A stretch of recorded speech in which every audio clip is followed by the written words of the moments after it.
Was a big weekend at Nissan Stadium. It was good to see y'all if you made it out. I'm sure many of you saw social media highlights or maybe on the NFL Network where there was a contingent for Back Together weekend. We're back for another week together, back in studio.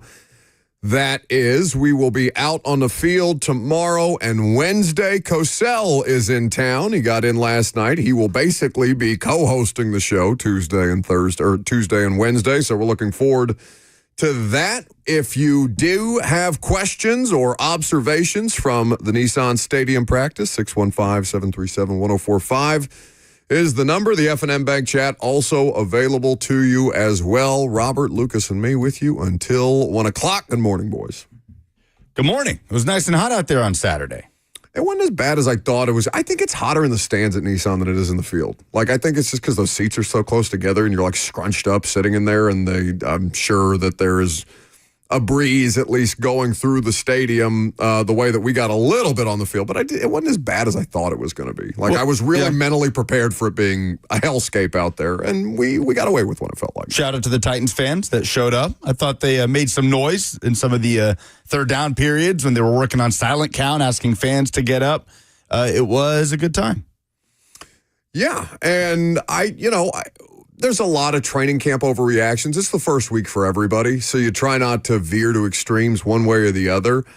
Do you feel like you actually learn things just watching practice? Like, as to what is a failure or a success based on how we view it versus how they view it? No, I don't know the context of what they're doing in a lot of different moments. Because I see a lot, and listen, fans more than anybody else have the right to feel however you want to react to whatever it is that you see. I mean, that's the fun in it, especially when you got a new quarterback and you're just excited to see him out there. And who cares if it would have been a sack on the play as long as he throws a pretty pass and it ends up looking like a touchdown? What do you care? You're enjoying the experience, but I just don't know how much value, because I don't think that there was anything spectacular that happened on Saturday, but I thought it was just a fun exercise to get him out there, get him on the field at Nissan Stadium for the first time in front of fans and kind of take all of that in. For the rest of it, it felt like a pretty routine practice. I'll say this. Cam Ward was like the Pied Piper out there after practice. Like, when's the last time a Titans quarterback, upon arrival, had that much around? It was like every time he would walk across the field, there was this mob of kids following him. Probably Marcus. The scream. I was thinking Marcus. Somebody told me Vince because of the hype of coming off of that moment against Texas. But Vince also wasn't a day one starter where you hand him the keys right out of the gate. I'd say Marcus. He was beloved the moment he stepped foot here. But Cam Ward after practice, it was funny watching just the way the giant crowd of kids grew larger and larger, just moving around with him as he went around signing autographs. People literally handing him their babies after practice on Saturday. Well, Restrepo got handed. I think somebody was also handing the same kid to everybody. The same baby. Will you hold my child? Please and thank you, Cam and Restrepo baby in a straw hat. I saw. They did not. Would y'all be handing y'all's baby over to athletes if y'all had a youngin'? No. For what? Oh, because did you guys see it? Cowboys training camp. Their cornerback Elam got an interception, and the first thing he did, he went to the sideline, picked up a small child, and then Simba'd him like from the Lion King, and just ran all over practice. I'm like, did you know that child? Is that one of your friends? Is this a planned celebration? Is that a plant? I just don't know if I'd be so quick to hand over my baby unless they's going to keep it. Like, you raise it. You're going to be able to give this baby a better life than I can. Like, fancy. Like, possession's 9/10 of the law. Please take my baby. Like, you know somebody how people trying to offload a child. Well, when people don't want a baby, what do? Well, drop it off at the fire station. Oh, I thought. Right? Yeah. What? Yeah. Yes. Like when you have a child, like that's what people do. They just leave it at the fire station. Well, you remember those signs? I wasn't sure where you were going. They have those signs that's like safe place. It is crazy because those signs are also terrifying. If you look at it, it's like someone reaching around another person like, oh, this is a safe place to drop your baby. No, it looks like a safe place to be abducted. And I think that's what you're illustrating with that sign. But I'm saying, instead of dropping kids off at the fire station, people are going to start just taking their kids to training camp practices, handing them to NFL players, and running away. Like, if you're a kid, you don't want to be held by a professional athlete. They're gross after practice. It's 100 degrees out there. They're literally soaking wet. Speak for yourself. That's how my dad was generally my entire childhood. sopping wet from Well, working. no, you still wish that Lamar Jackson would cradle you as if you were a small child. If I ever do get married, if Cheyenne ever does what's necessary to become the lucky woman to be the love of my life, I am going to send so many wedding invitations to former athletes. People that won't go. Yes, 100%. But it's all going to be former failed draft picks, like Arthur Brown from Kansas State. Arthur Brown, I don't know what you're doing now, but I would like you to. The former Ravens linebacker, Arthur Brown. That just feels mean. K-State, that's a wild pull by you. I just need you to go. Would you like to come to my wedding? Arthur Brown, was he a first-round pick? It was a second-round pick. It was a long string of unsuccessful second-round picks. Who was the cat from Boise State? The Ravens didn't like him. They traded him to the Titans, outside linebacker. Oh, Kamala Carrera. There you go. That's another one. He would also get a wedding invitation from me. He had a hell of a playoff run that ended up like taking some money in Jacksonville, and then he got out of the league so fast. He had a moment. So, what grand observations to be taken from the stadium practice? I don't think there's anything to be overwhelming about. Best throw he had of the day was Lockett, right? Yeah, that was impressive. And it came pretty shortly after the throw that I think most fans would have left wowed by, the Ridley touchdown. The one that I thought was a sack? It probably was. Like he's rolling rolling left, throws across his body. But, sack or no sack, it was a gorgeous throw. It was in stride, and it actually would have been a touchdown as opposed to all these that you see where, nobody's getting taken to ground. They just run through it, and it's like a fake touchdown. But the Lockett one, just layering it in between a crowd of defenders at the sideline, that was a great throw. Was the best throw of the day. That's a throw that you may not see in 25 other training camps. That was a legitimately special throw. Beyond that, because I see a comment here from Jay, and again, you guys are allowed to be as excited as you want to be. Jay says, Cam Ward was great this weekend. The Titans hype train is here. Everyone is talking about it. I just don't think that's what that is. It's a practice. In fact, and I think I mentioned this on primetime, Lucas. I don't know if I said this to you, but I was talking to one of the coaches on the sideline before practice started while they were going through warm-up. And he was like, well, I just hope that we stop putting the third down situational stuff in to practice on days when fans are here. Because we know that the defense is just going to be coming after us the whole time. We're going to look not good in those sessions, and the fans are going to think one thing when we're trying to accomplish something else, which is why I think the context of these things. I think training camp highlights on social media make people dumber. I don't think those things help. Yeah, but you also just hate happiness generally. Sure. And so I'm not going to begrudge Titans fans for getting excited because they want to get excited. And they're going to have that saying, inflated. I wish we would do this in practice because fans don't know what we're actually doing. I think that the purpose of these things is a little bit, negated. Fans just wanted to see their quarterback throw it around. They just wanted to see their number. We don't need to overthink this. I don't know how many fans were up there charting the third down plays. Plenty. 99. What I saw on Twitter. 99% of them are up there just want to see the quarterback throw it around. And he did. And Jim Wyatt had him at 14 of 21 on the day in team periods combined. He was picked off by James Williams over the middle. A lot of those so far, all the interceptions have come over the middle. Linebackers seeing something that Cam maybe isn't. But you know what? Again, something that was pointed out to me after the fact is the defense has seen those plays. The defense has seen him make that throw 100 million times. So Cody Barton and James Williams know where to be when he makes that throw. Because you got us with that on Tuesday, bud. Not so fast. So these things that they are repping, that they are simulating in practice, yes, they have value, but don't assign too much value to what it is you're seeing based on what you think they will be this season if Cam Ward keeps getting intercepted over the middle, and it's just because they're running the same stuff in practice every day and the defense is jumping it. Jim Wyatt said in his practice observations that he believes it was Cam's best practice of camp so far. Just a few days, no pads. Because I don't think we saw him. We haven't really seen them push it down the field the way that they were on Saturday, and I think that's by design, right? You got to give fans something to look at. And they did. They said, or at least the stated goal, the stated objective was we're going to do a lot of low red zone stuff. And low red zone is fine, and there's touchdowns associated with that, but you want to see Cam Ward pushing a ball down the field if you showed up in 95-degree heat, probably real feel 104 with humidity. You don't want to just watch low red zone. You want to see more than that. And I thought for the most part it was a pretty slow-paced practice until they got into team. And that's where I think you got the energy from the crowd, the people that were in attendance. I think they ended up, they said they gave out 7,500 tickets to that thing, or people claim 7,500 tickets. Obviously, we weren't sitting there counting how many people there. That seems about right. Yeah. 615-737-1045 is the number. If you want to jump in, we'd be happy to have you. We'll get back to some other practice takeaways beyond Cam Ward. And obviously, the Cam Ward was not the biggest news item to come out of Saturday. That was Traylon Burks. We'll touch on that as well. I'm Buck Rising. It's 104.5 The Zone.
Welcome back to the show, fueled by Hattie B's Hot Chicken, the best hot chicken in the world. Thought about swinging up to the concourse at Nissan Stadium. I don't think were the concession stands open on Saturday? Did you go up there? I don't know. Yeah, I bet not. I couldn't imagine that they would go through the whole thing of staffing that for 7,000 people or however many people showed up. If they were open, Lucas would know. Yeah, that's true. No, he was publicly complaining about the lack of snacks in the Titans radio studio. Well, you are welcome to provide the Titans radio snacks. Like, they bring their own snacks. They are not provided anything. It was that the kitchen was closed in the press box. Oh, I'm so sorry. Yeah. It's okay. Nobody was up there. I survived. We are going to get into some more observations from Saturday's practice at Nissan Stadium. Titans are doing some work at Ascension St. Thomas today, but it is closed to the media. The show will be out there again tomorrow and Wednesday. Greg Cosell will be along for the ride with us. I think we're going to try and talk to Nick Holtz when Cosell sits down with us. We did Denard last year when Cosell was in town. I think that's just a fun back and forth for Titans fans to be able to hear Greg, an actual football mind, picking another football mind's brain. And Holtz, I don't know where Titans fans are on an offensive coordinator that doesn't call plays. I mean, he's obviously a part of the play calling process, but I don't know. He just feels like this nebulous figure out there. Bert is being not very helpful because I feel like we've lost him for the rest of the show. He's just leering at Sophie Cunningham and her Arby's commercials. I hate how effective, attractive women are to fast food. Why do you think so many of them are doing ads? It started with Hardee's.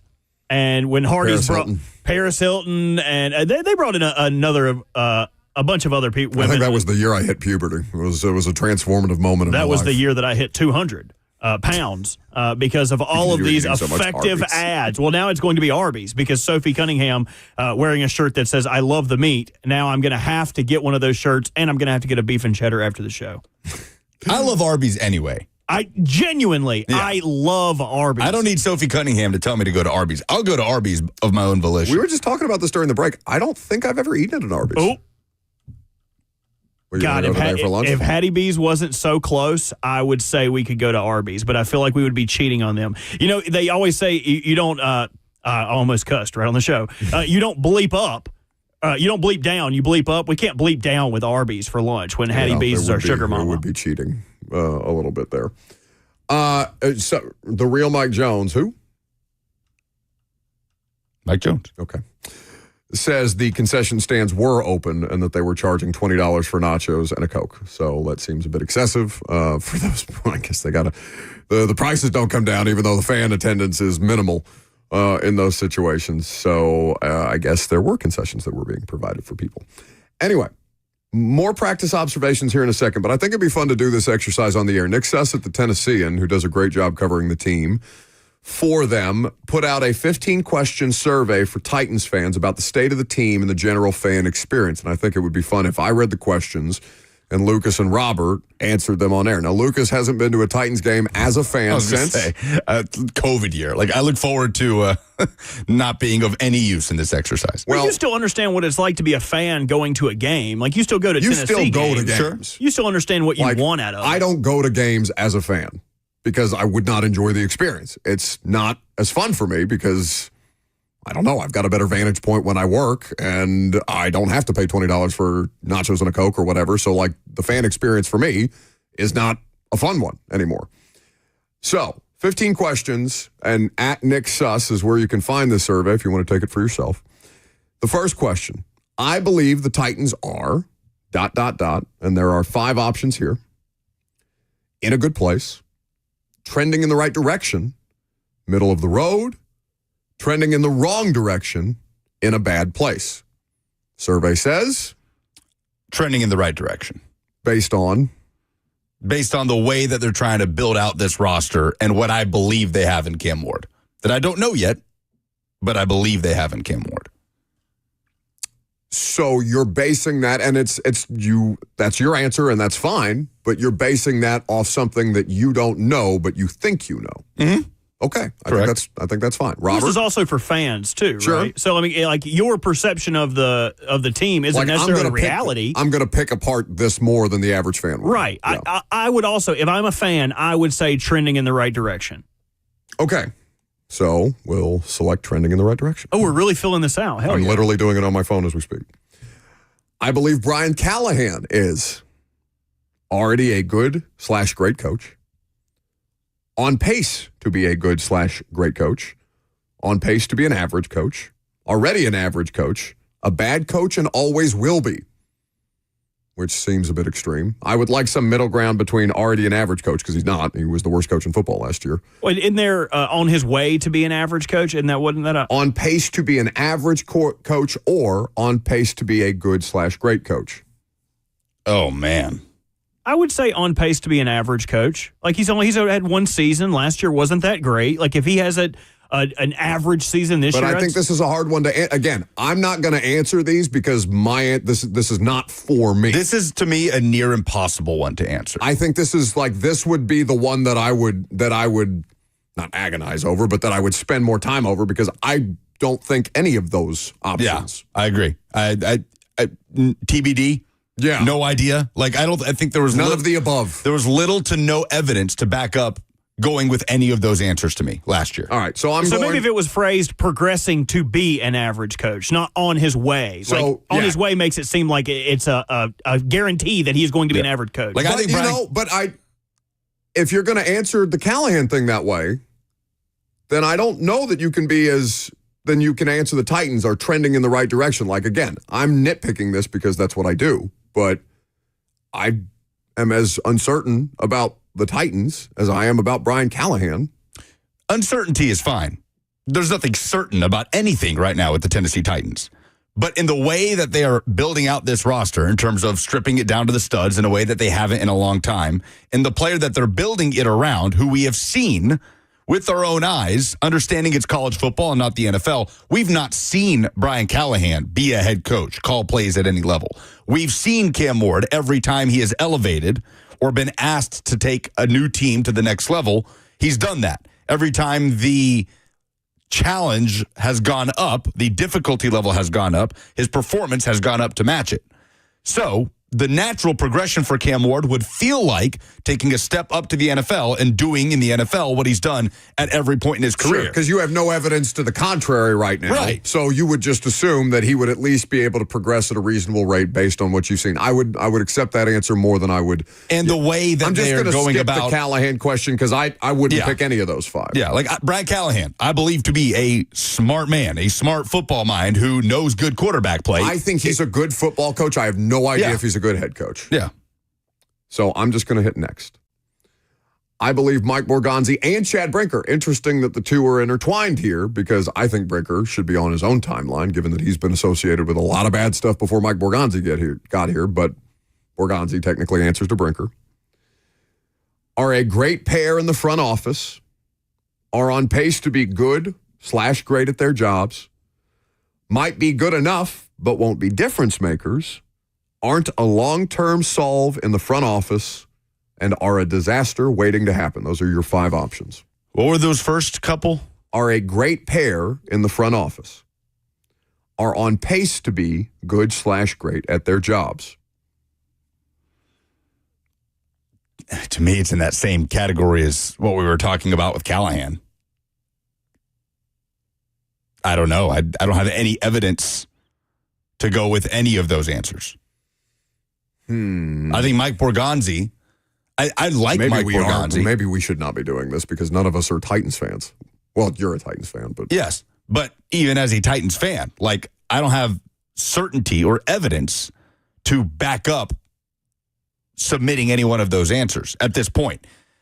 I like what the Titans generally are doing with the front office and sort of the divvying up of duties. I like that Mike Borgonzi... Yeah, but there was plenty of people that liked what they did last year, and it was a nightmare.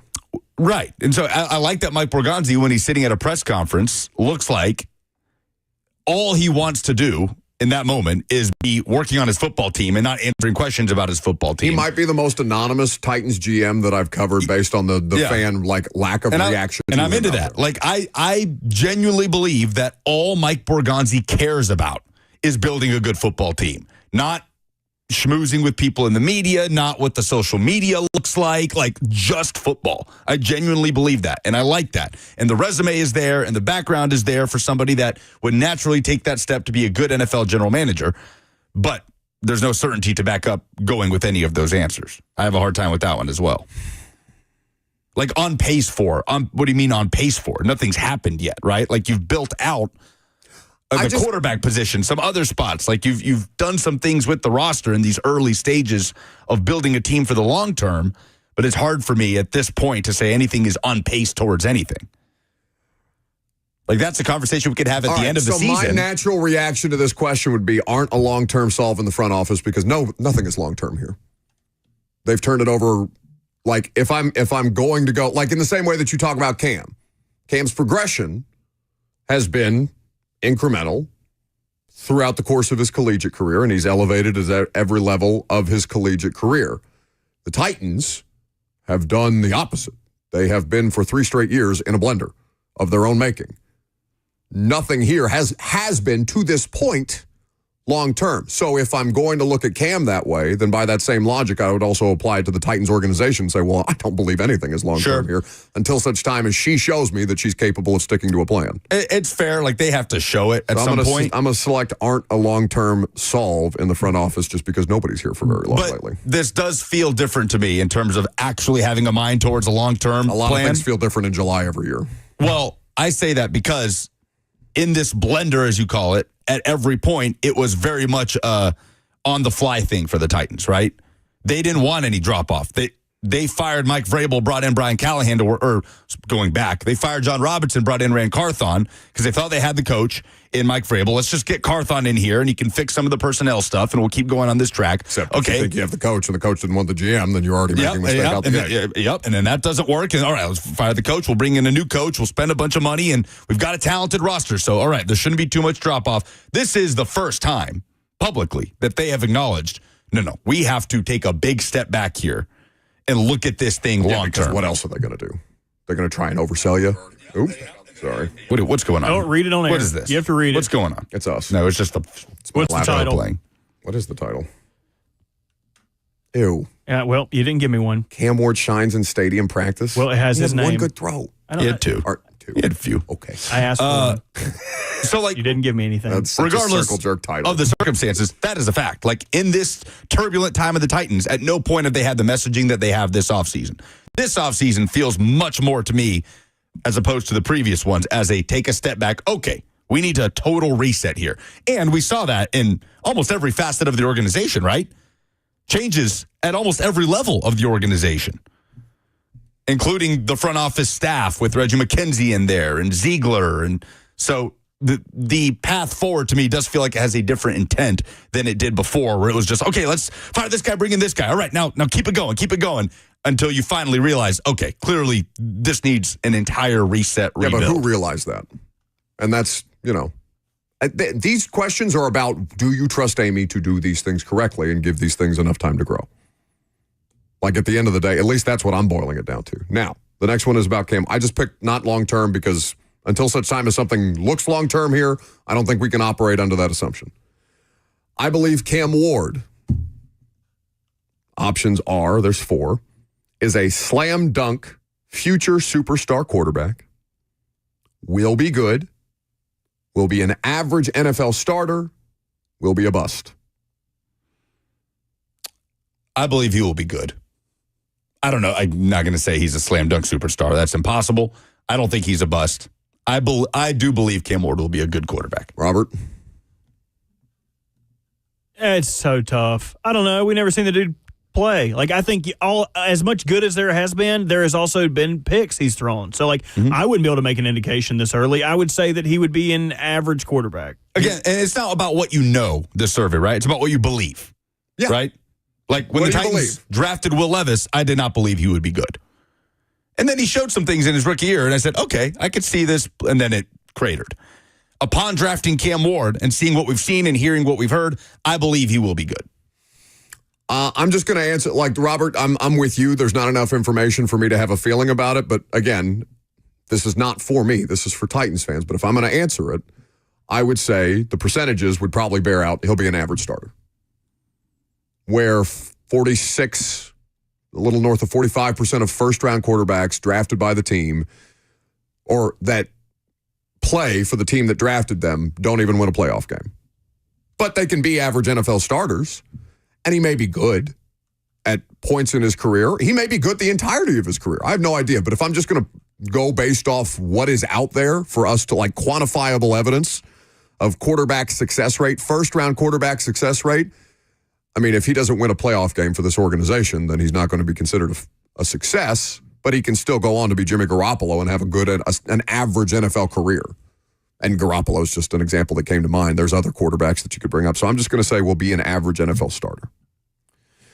All right, here we go. I believe the Titans ownership group is doing a good/great job, is back on the right track, is neither a problem nor a positive, isn't doing a good enough job, is actively bad. What was the first couple? You want to write these down? No, I'm not going to do that. God forbid. Is doing a good/great job, is back on the right track, is neither a problem nor a positive, isn't doing a good enough job, is actively bad. This is just about ownership. Ownership. So really it's about Amy. I would say not doing a good enough job. I would almost say is actively bad based on the last couple of years. Yeah, the place I want to be is, what was the middle one? Basically. Neither a problem nor a positive. That's what you want. Right. That's what you want out of an owner, right? Just give me the money and get out of the way. And that's what it was here for a period. For the chunk of the John Robinson, Mike Vrabel era. Yeah, they were running it. That's what it was here. They were running it. Like, we praised Amy Adams-Strunk for her lack of involvement and said that's what good owners do. Obviously, the last few years, there's been nothing but involvement.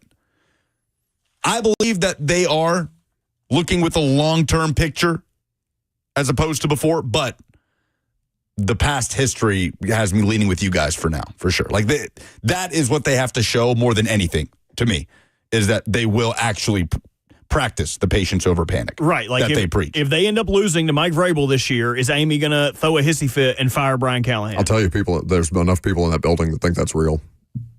Why wouldn't they? Right. You know? I mean, and that to me is it maybe it doesn't have to be, isn't doing a good enough job or is actively bad. Like, it can be somewhere, I guess, in the middle, but like that would lean actively bad to me. That's not a place you want to work. Anyway.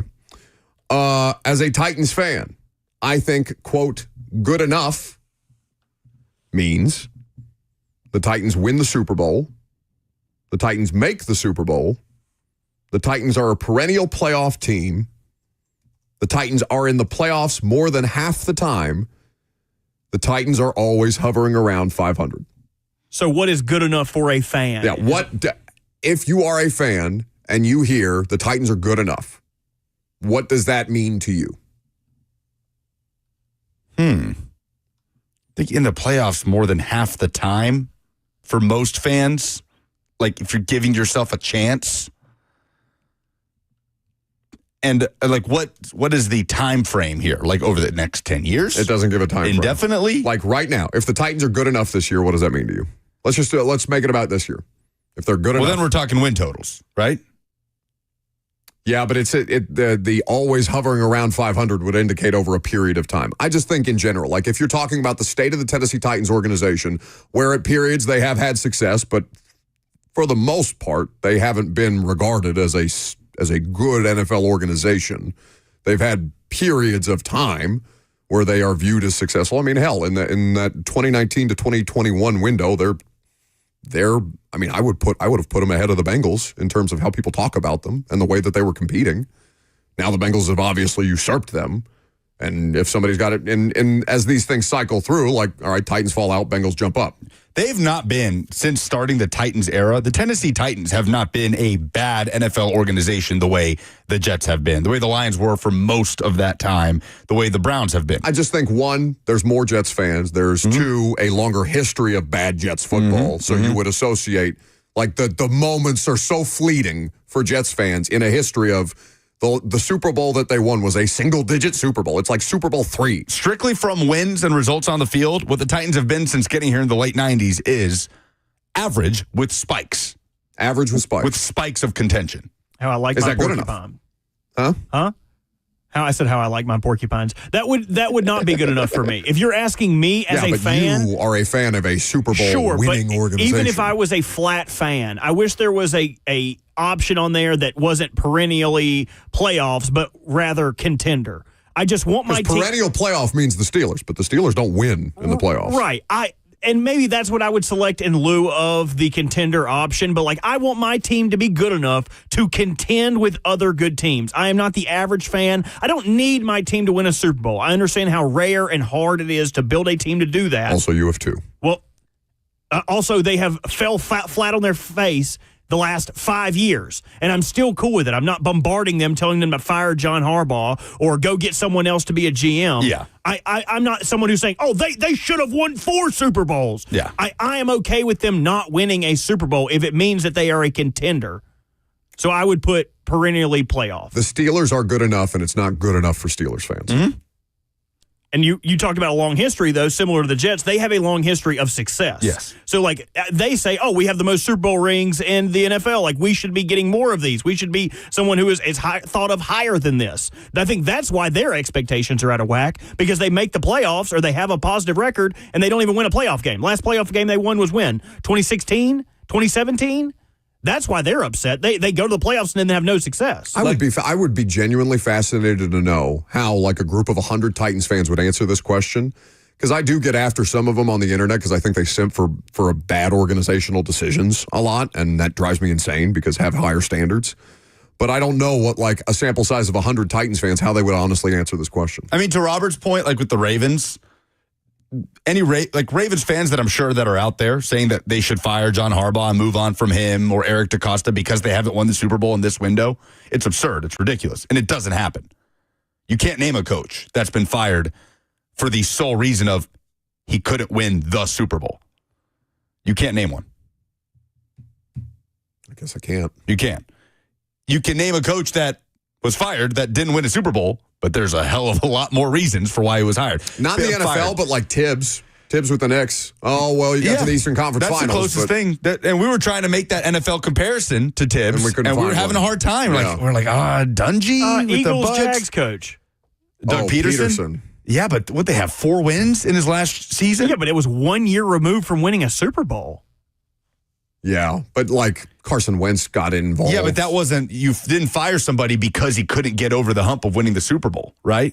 Nobody gets fired because they're on the doorstep and on the doorstep and on the doorstep and all right, let's go find somebody. It's happened in college. We talked about it with Mark Richt in Georgia.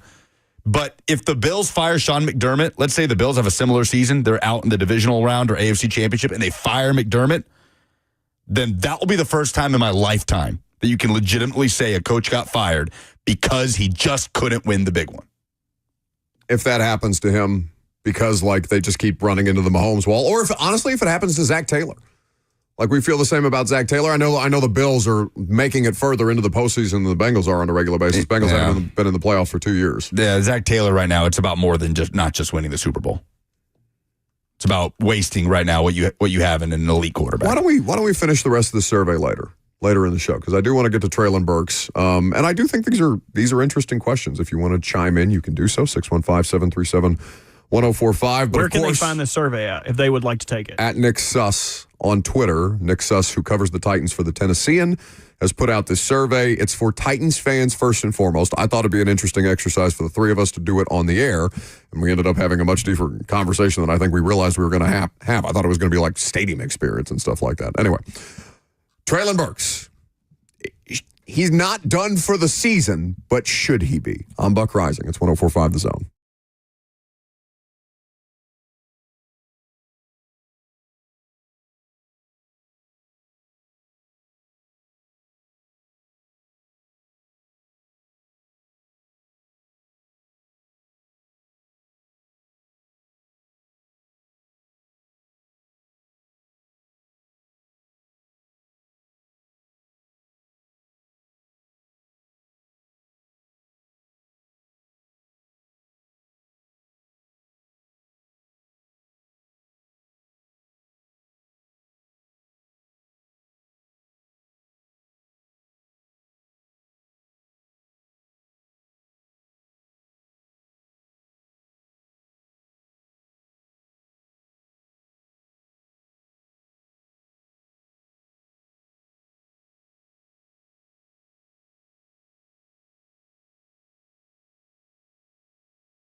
Welcome back to the show.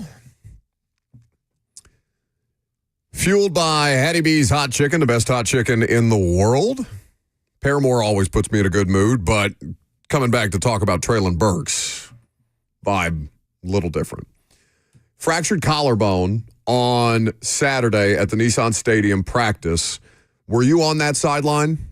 No, I saw the play. I was in the booth at this point. All right, so tell me what you saw from above, because me and Wyatt were standing on the sideline that it looked like he came down with the pass, but he was out of bounds. He was out of bounds. That's the thing about it is, yes, it was out of bounds. It wouldn't have counted, but the catch itself was a fantastic catch, and that was my initial reaction. How much more could you summarize Traylon Burks' career? He wasn't in bounds, but damn, that was impressive. Right. Well, so it's aired out down the right sideline, and he makes an acrobatic one-handed grab. And so my first thought is like, ooh, were the feet in? And I'm looking up at the replay to see if the feet were in. Clearly not in. They weren't in. Wouldn't have been a catch in college either, right? Didn't get either foot in bounds, but an impressive acrobatic catch. And then when I turned my attention back to the field is where I saw him jogging off like that left shoulder is sagging. You know what I mean? It's like, he got up and didn't look. No, it was after he started jogging, and then he grabs his shoulder and slumps. Does the thing where like it's almost like his left arm is a weight, and it's just dragging down the rest of his upper body. Because initially, and not having zero medical expertise whatsoever, like I thought, oh, did his shoulder pop out? Like, did he dislocate his shoulder or something like that? Because it's just hanging there limp. He went back inside into the locker room. Ended up in a sling, and I saw him leaving the stadium in a golf cart with some Titan support staff later, and then the news was later revealed that he had a fractured collarbone. Now, this is not a season-ending injury in theory, but should Traylon Burks, because theoretically, between 3 and 4 months is what it seems it would take a person or an athlete to come back from a fractured collarbone. 3 or 4 months would put us just a little over the midway point in the season. If I'm Traylon Burks, I'm on a contract here. And I would imagine that I want as many opportunities to show that I can still be a viable NFL player as humanly possible. But if Traylon Burks misses everything moving forward and halfway into the season, then are they going to put him back out on the field whenever he returns? People, I saw CBS and Bleacher Report and ESPN treating it like he was a starter, a key wide receiver. No. Goes down for the Titans, and I'm like, oh, you guys don't actually pay attention to any of this at all, do you? Well, it's impossible to answer that right now. I mean, what the Titans wide receiver room looks like then, how the young players are contributing, there'd be so many factors to see if there's room for him when he's back healthy. What we do know is... But like, you don't go out of your way to make room for that guy. No, unless you're in a dire spot. That's what I'm saying. Like, I tend to think that this is it for Traylon Burks as a Titan. Because I tweeted, well, the end of his Titans career happens before his final season even begins. And I know that it's not the end theoretically. I mean, he could come back. Now, they can't place him on PUP. Neither active nor reserve PUP, and Robert and I looked up the rules on this last night. They state that if you have practiced at all in the offseason or in the training camp or played in a preseason game, you are then ineligible for PUP. So they have to put him on uninjured reserve. Now, when roster cuts come down at the end of the month, or I guess at the start of September, they can designate him to return before the season begins, but it has to be around the roster cuts because they can bring back in season. Once the season starts and you start placing players on injured reserve, you can bring back 8 guys, or you can bring back a total of 8 players. Players are limited to 2 returns off injured reserve. And if you make the playoffs, I think they expand that number to 10. 10 players can return if your team makes the postseason. For Traylon, I mean, it's not like Will Levis is going to be a designated player. So if Traylon Burks is the only player that goes on injured reserve this year before the regular season begins, then theoretically they wouldn't have a decision to make. They could designate him to return and not have to sweat these things. But is there any real value in bringing him back? For the team, for him, there is value because he wants to try and make more money elsewhere. And if he can do anything to at least slightly alter the narrative around him, because, I mean, he had, 5 catches for 34 yards last year?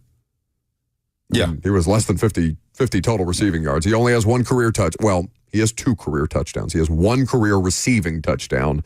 His first touchdown was a fumble recovery, a Derrick Henry fumble recovery that he slid into the end zone with. Again, we've had this discussion. When do you ever see a player drafted in the first round have the start to his career that Burks has had through those first 3-4 years? Lack of production, lack of availability, and then year 4, year 5, and onwards, hit it and realize that potential. Robert brought up the only example, Jimmy Smith, who a lot of people believe should be in the Hall of Fame. Yeah, the Jags wide receiver, Jimmy Smith. Yeah. You're not talking about the Ravens corner, Jimmy Smith. No. Like the Jags receiver, who in his first 3 years, and it was a great pull by Burt, like drafted by Dallas, barely played, and then missed a whole year due to injury, and then just wasn't that productive in his third year, which was his first year in Jacksonville, and then took off. Nothing but 12, 13, 1,600-yard seasons. From there on out, he's in the Jags Ring of Honor, and he could, again, a lot of people think he should be in the Hall of Fame. So, what's more likely? That Traylon Burks is the next Jimmy Smith, or that Traylon Burks is the latest in a long line of first-round picks at receiver that have this start to their career, and it's just what they are as an NFL player? Well, definitely the latter. Yeah, I'd say so. We had this conversation on, what was that, Thursday, because we were previewing wide receivers, and I said, they could just eat the $4 million. This was before he got hurt. Just cut him and get it over with. Caleb Farley, just move on. Nobody's benefiting from this situation. And that discussion no longer is a factor because he's not going to be on the active roster. Well, and also it no longer costs them $4 million. Yeah. Like if they place him on injured reserve, the money gets less. Yeah. So that initial roster, Traylon Burks now non-factor. So what does that mean for guys like Bryce Oliver, who obviously has an advantage with his special team stuff, but that battle that's happening there with Restrepo and Prochet. What do you think John Robinson's phone looks like when the Traylon Burks news happens? You think people text him? Think people reach out? You're like, hey, John? I don't know. You know that guy? That A.J. Brown replacement? If he has friends like you, yes. Well, I hope he doesn't have many friends like me because that would be unfortunate.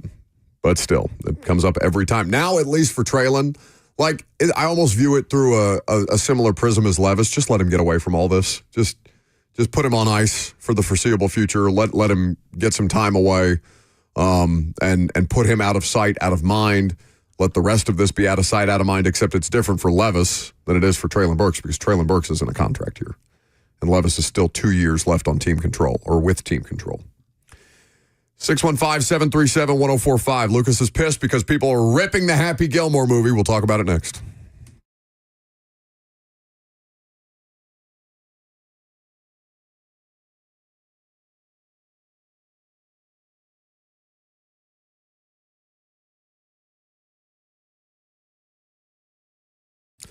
If you are dealing with feelings of financial insecurity, you know that's the worst. And that's what Trajan Wealth is here to help you through. The fiduciary advisors at Trajan Wealth understand that no 2 retirement plans are the same.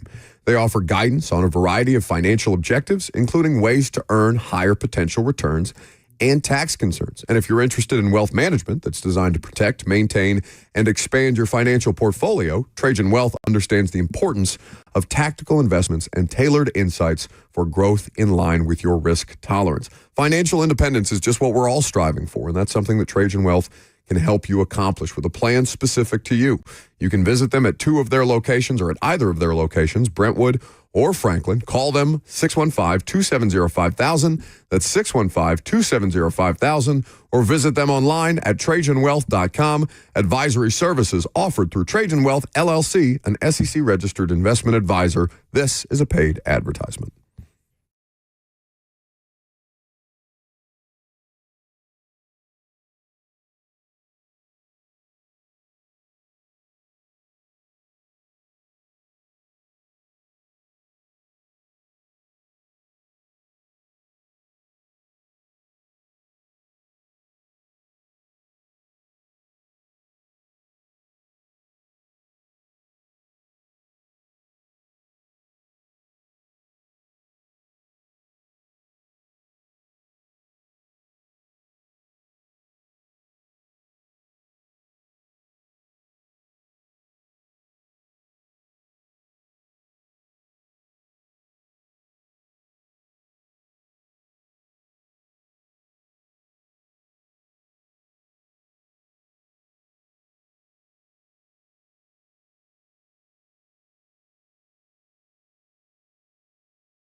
Second hour is upon us. Robert, Lucas, me with you until 1. Titan stuff to react to. Off the Nissan Stadium open practice, we just finished talking about the news of Traylon Burks. Not done for the year. Doesn't have to be done for the year. But should he return to this roster at whatever point he is available to return from this fractured collarbone? It was probably a bit cruel when we talked about the wide receivers on Thursday, but I made an old Yeller reference and said, at a certain point, you just got to put it down. And not having the foresight that he would get injured and that situation would have an unpleasant resolution for everybody involved, even if Titans fans are just largely tired of the Traylon Burks experience. You don't wish injury upon anybody, and he's dealt with a great many of them throughout the course of his career. And none of them are related. Well, I guess he's had 3 different knee situations. He's had different tendons. He's had an ACL repair. He's had 2 different knee strains. He's had multiple concussions. Yeah, the concussions, the He's collarbone. Had a fractured collarbone now. Obviously, early onset, the asthma stuff very early on. It just sucks. It sucks for him. For a talented player. But it sucks in particular for him and his family. I know that's got to be super disappointing. Without that, things don't really change about what this roster should be other than the depth takes a hit. If you consider Traylon Burks to be viable depth, I would not. I mean, who could that open the door for most? Which receiver? I think the door was probably open. I don't think Xavier Restrepo. You and I talked to Xavier Restrepo on Saturday. Yeah, right after practice. After he made his rounds, he went the full 360 around the stadium, signing autographs, taking pictures. Which was lovely. He's the most famous UDFA wide receiver to play for this franchise, it seems. But a lot of Miami split jerseys in the stands on Saturday. But who's the best Miami player to ever play for the Titans? Oh, that's a good question. Good when they were here or just in general? Because it might be Andre Johnson. Oh, good point. That would be, good point. Titans legend. Who's the best Miami player to be associated as a Tennessee Titan? I guess would be the better, because you're right. It would be Andre Johnson. There's not one that immediately jumps to mind. That's a good trivia question. All right, yeah. I'll do some digging. Day. All right. I don't think it opens the door necessarily for anybody, Lucas. Xavier Restrepo, I don't think makes the active roster. There's nothing about him that seems special to me. I think that if you're still taking snaps with Tim Boyle. Oh, Tannehill. He's a Dolphin. Tannehill was A&M. Went to A&M. What am I saying? Idiot. I don't think Xavier Restrepo makes the active roster. I think that this could put them in a position if they wanted to put him on the active roster, but I don't think they have to. He's taking the bulk of his reps, if not all of his reps, with Tim Boyle. That's clearly and obviously third string in a wide receiver room that's very crowded. Yeah. I think Bryce Oliver was probably on the roster anyway. And at least in my head, I had come to terms with the idea that, because for a while I was kind of fighting with the idea it's $4 million. Would they really cut him? And then I remembered Caleb Farley, and they did. Yeah. Well, special teams can certainly keep Bryce Oliver on this roster. Special teams might keep multiple guys on this roster. This punt return job is wide open. Callahan was asked about it before practice, and he said, that's something that you really get to start to evaluate when the pads come on. Yeah, he said there's not been a lot of no progress either way. They have no idea who their punt returner is going to be. I agree with you. I think Oliver's special team status, plus the way last year that they really didn't use special teams as a priority in terms of keeping guys on the active roster, right? It in a lot of situations came down to... In fact, they were kind of dismissive of that. Right, like Hassan Haskins versus Julius Chestnut was the perfect example. And Hassan Haskins goes on to be a solid special teams player and then a contributor on offense for the Chargers last year. Like Chestnut makes the roster because he's a better running back than Hassan Haskins, but I think Julius Chestnut was one of the guys that missed a block in one of those blocked punts early on in the season. So we'll see. I think this year, you see a little bit more emphasis on that. They better. Let me answer it this way. I don't think it opens the door for anybody because I think it just makes the roster math, it changes the roster math for them at different positions. They no longer have to wring their hands over wide receiver because I think the wide receiver thing is pretty obvious.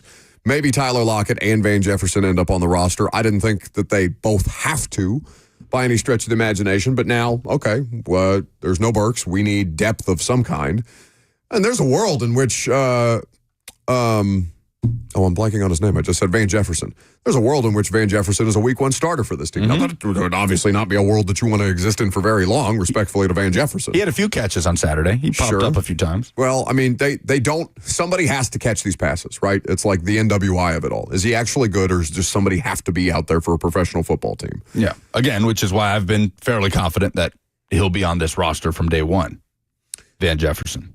Well, now I don't think certainly more so now. I don't think there's any disputing that at this point.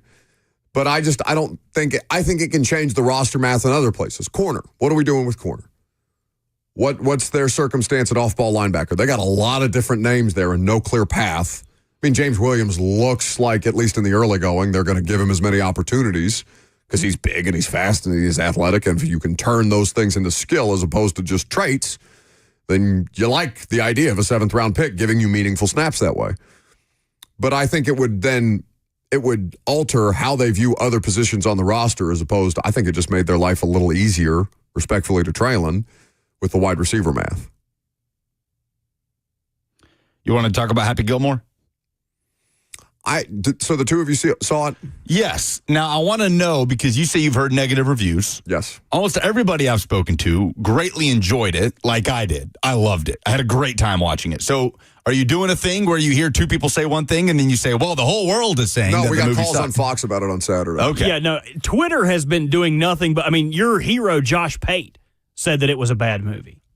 Oh, I have to talk to Josh about this because he enjoyed Gladiator 2. And I had a huge issue with Gladiator 2. Maybe Pate just has bad taste in movies. That's possible. That would be a disappointing development.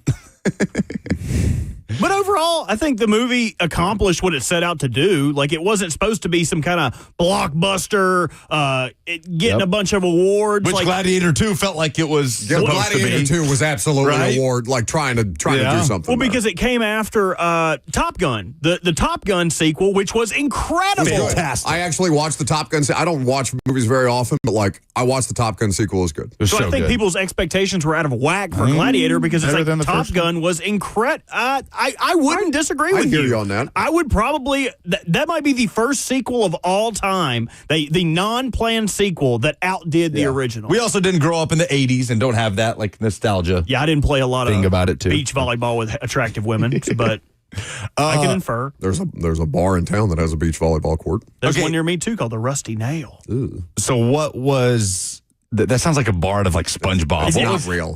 It is real. It's near me, and they have a volleyball pit outdoor. What was the SpongeBob bar? I think it was the Actually, Spittoon. you know what? The Rusty Nail, I think the Rusty Nail was over here by us on Demumbrian for a while. They had to move and then I think because they moved of zoning. You weren't allowed to have a beach volleyball court inside the Nashville city limits. That makes sense. Oh, So- that's not true. I just made it up. What were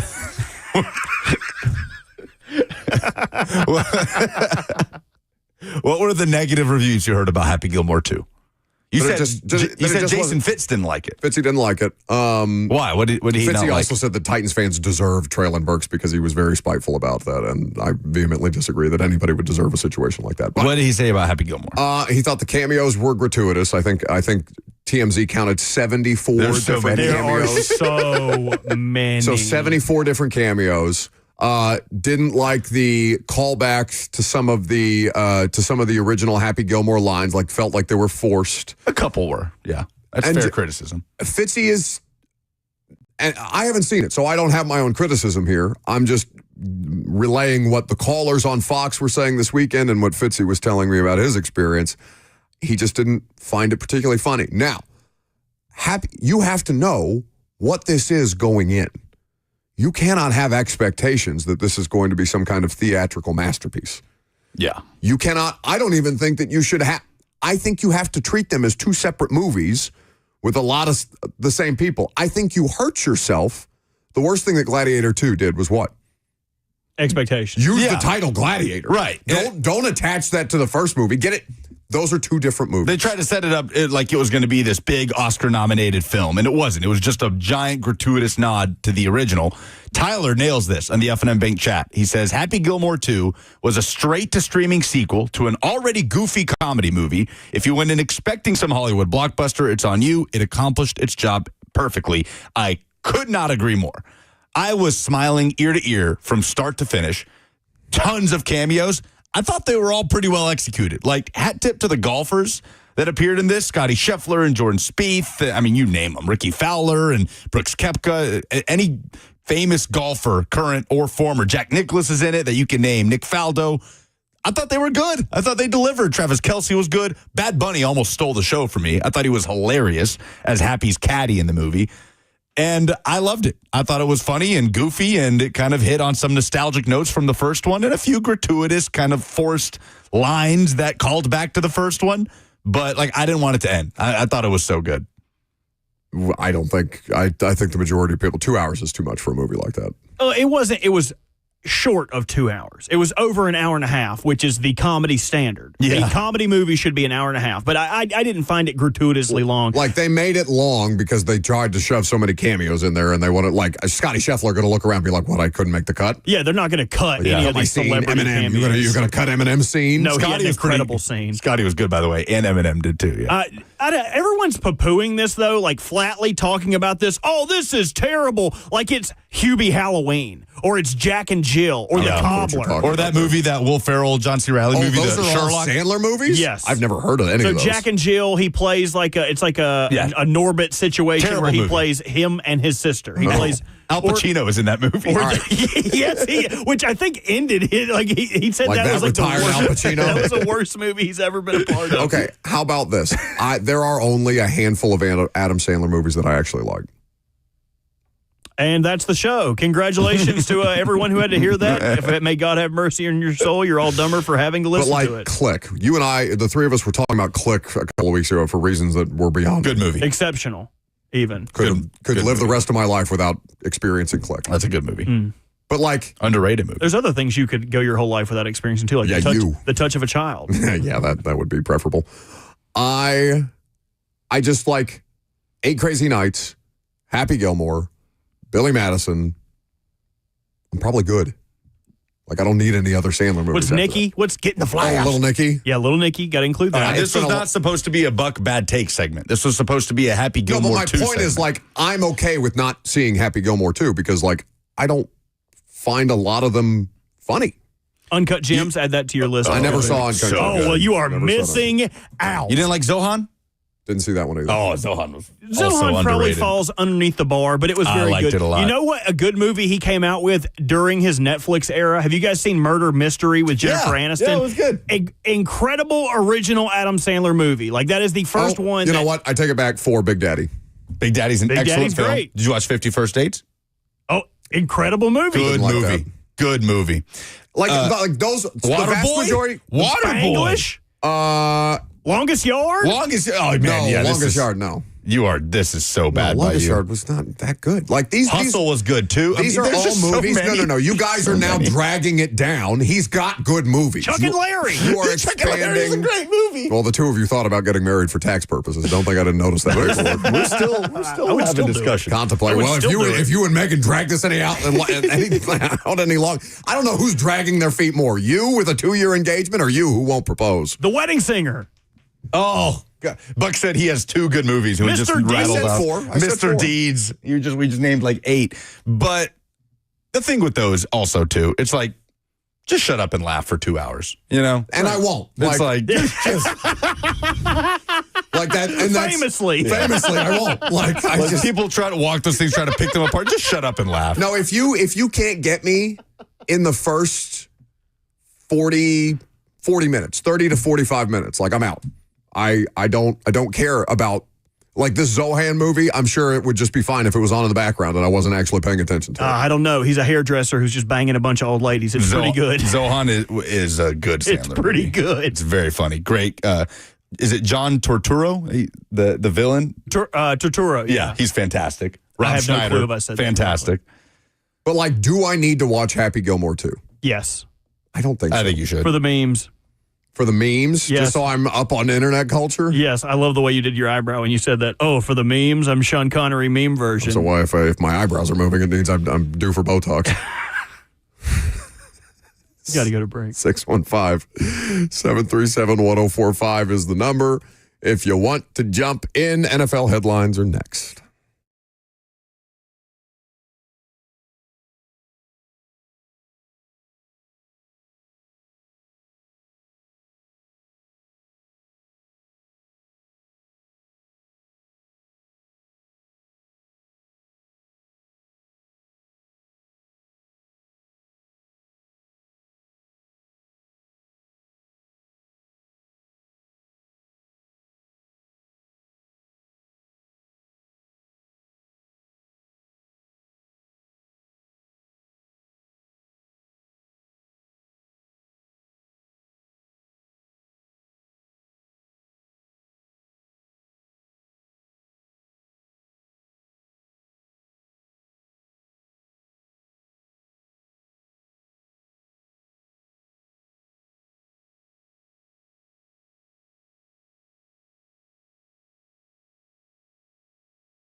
It's time for NFL Headlines with Lucas Panzica.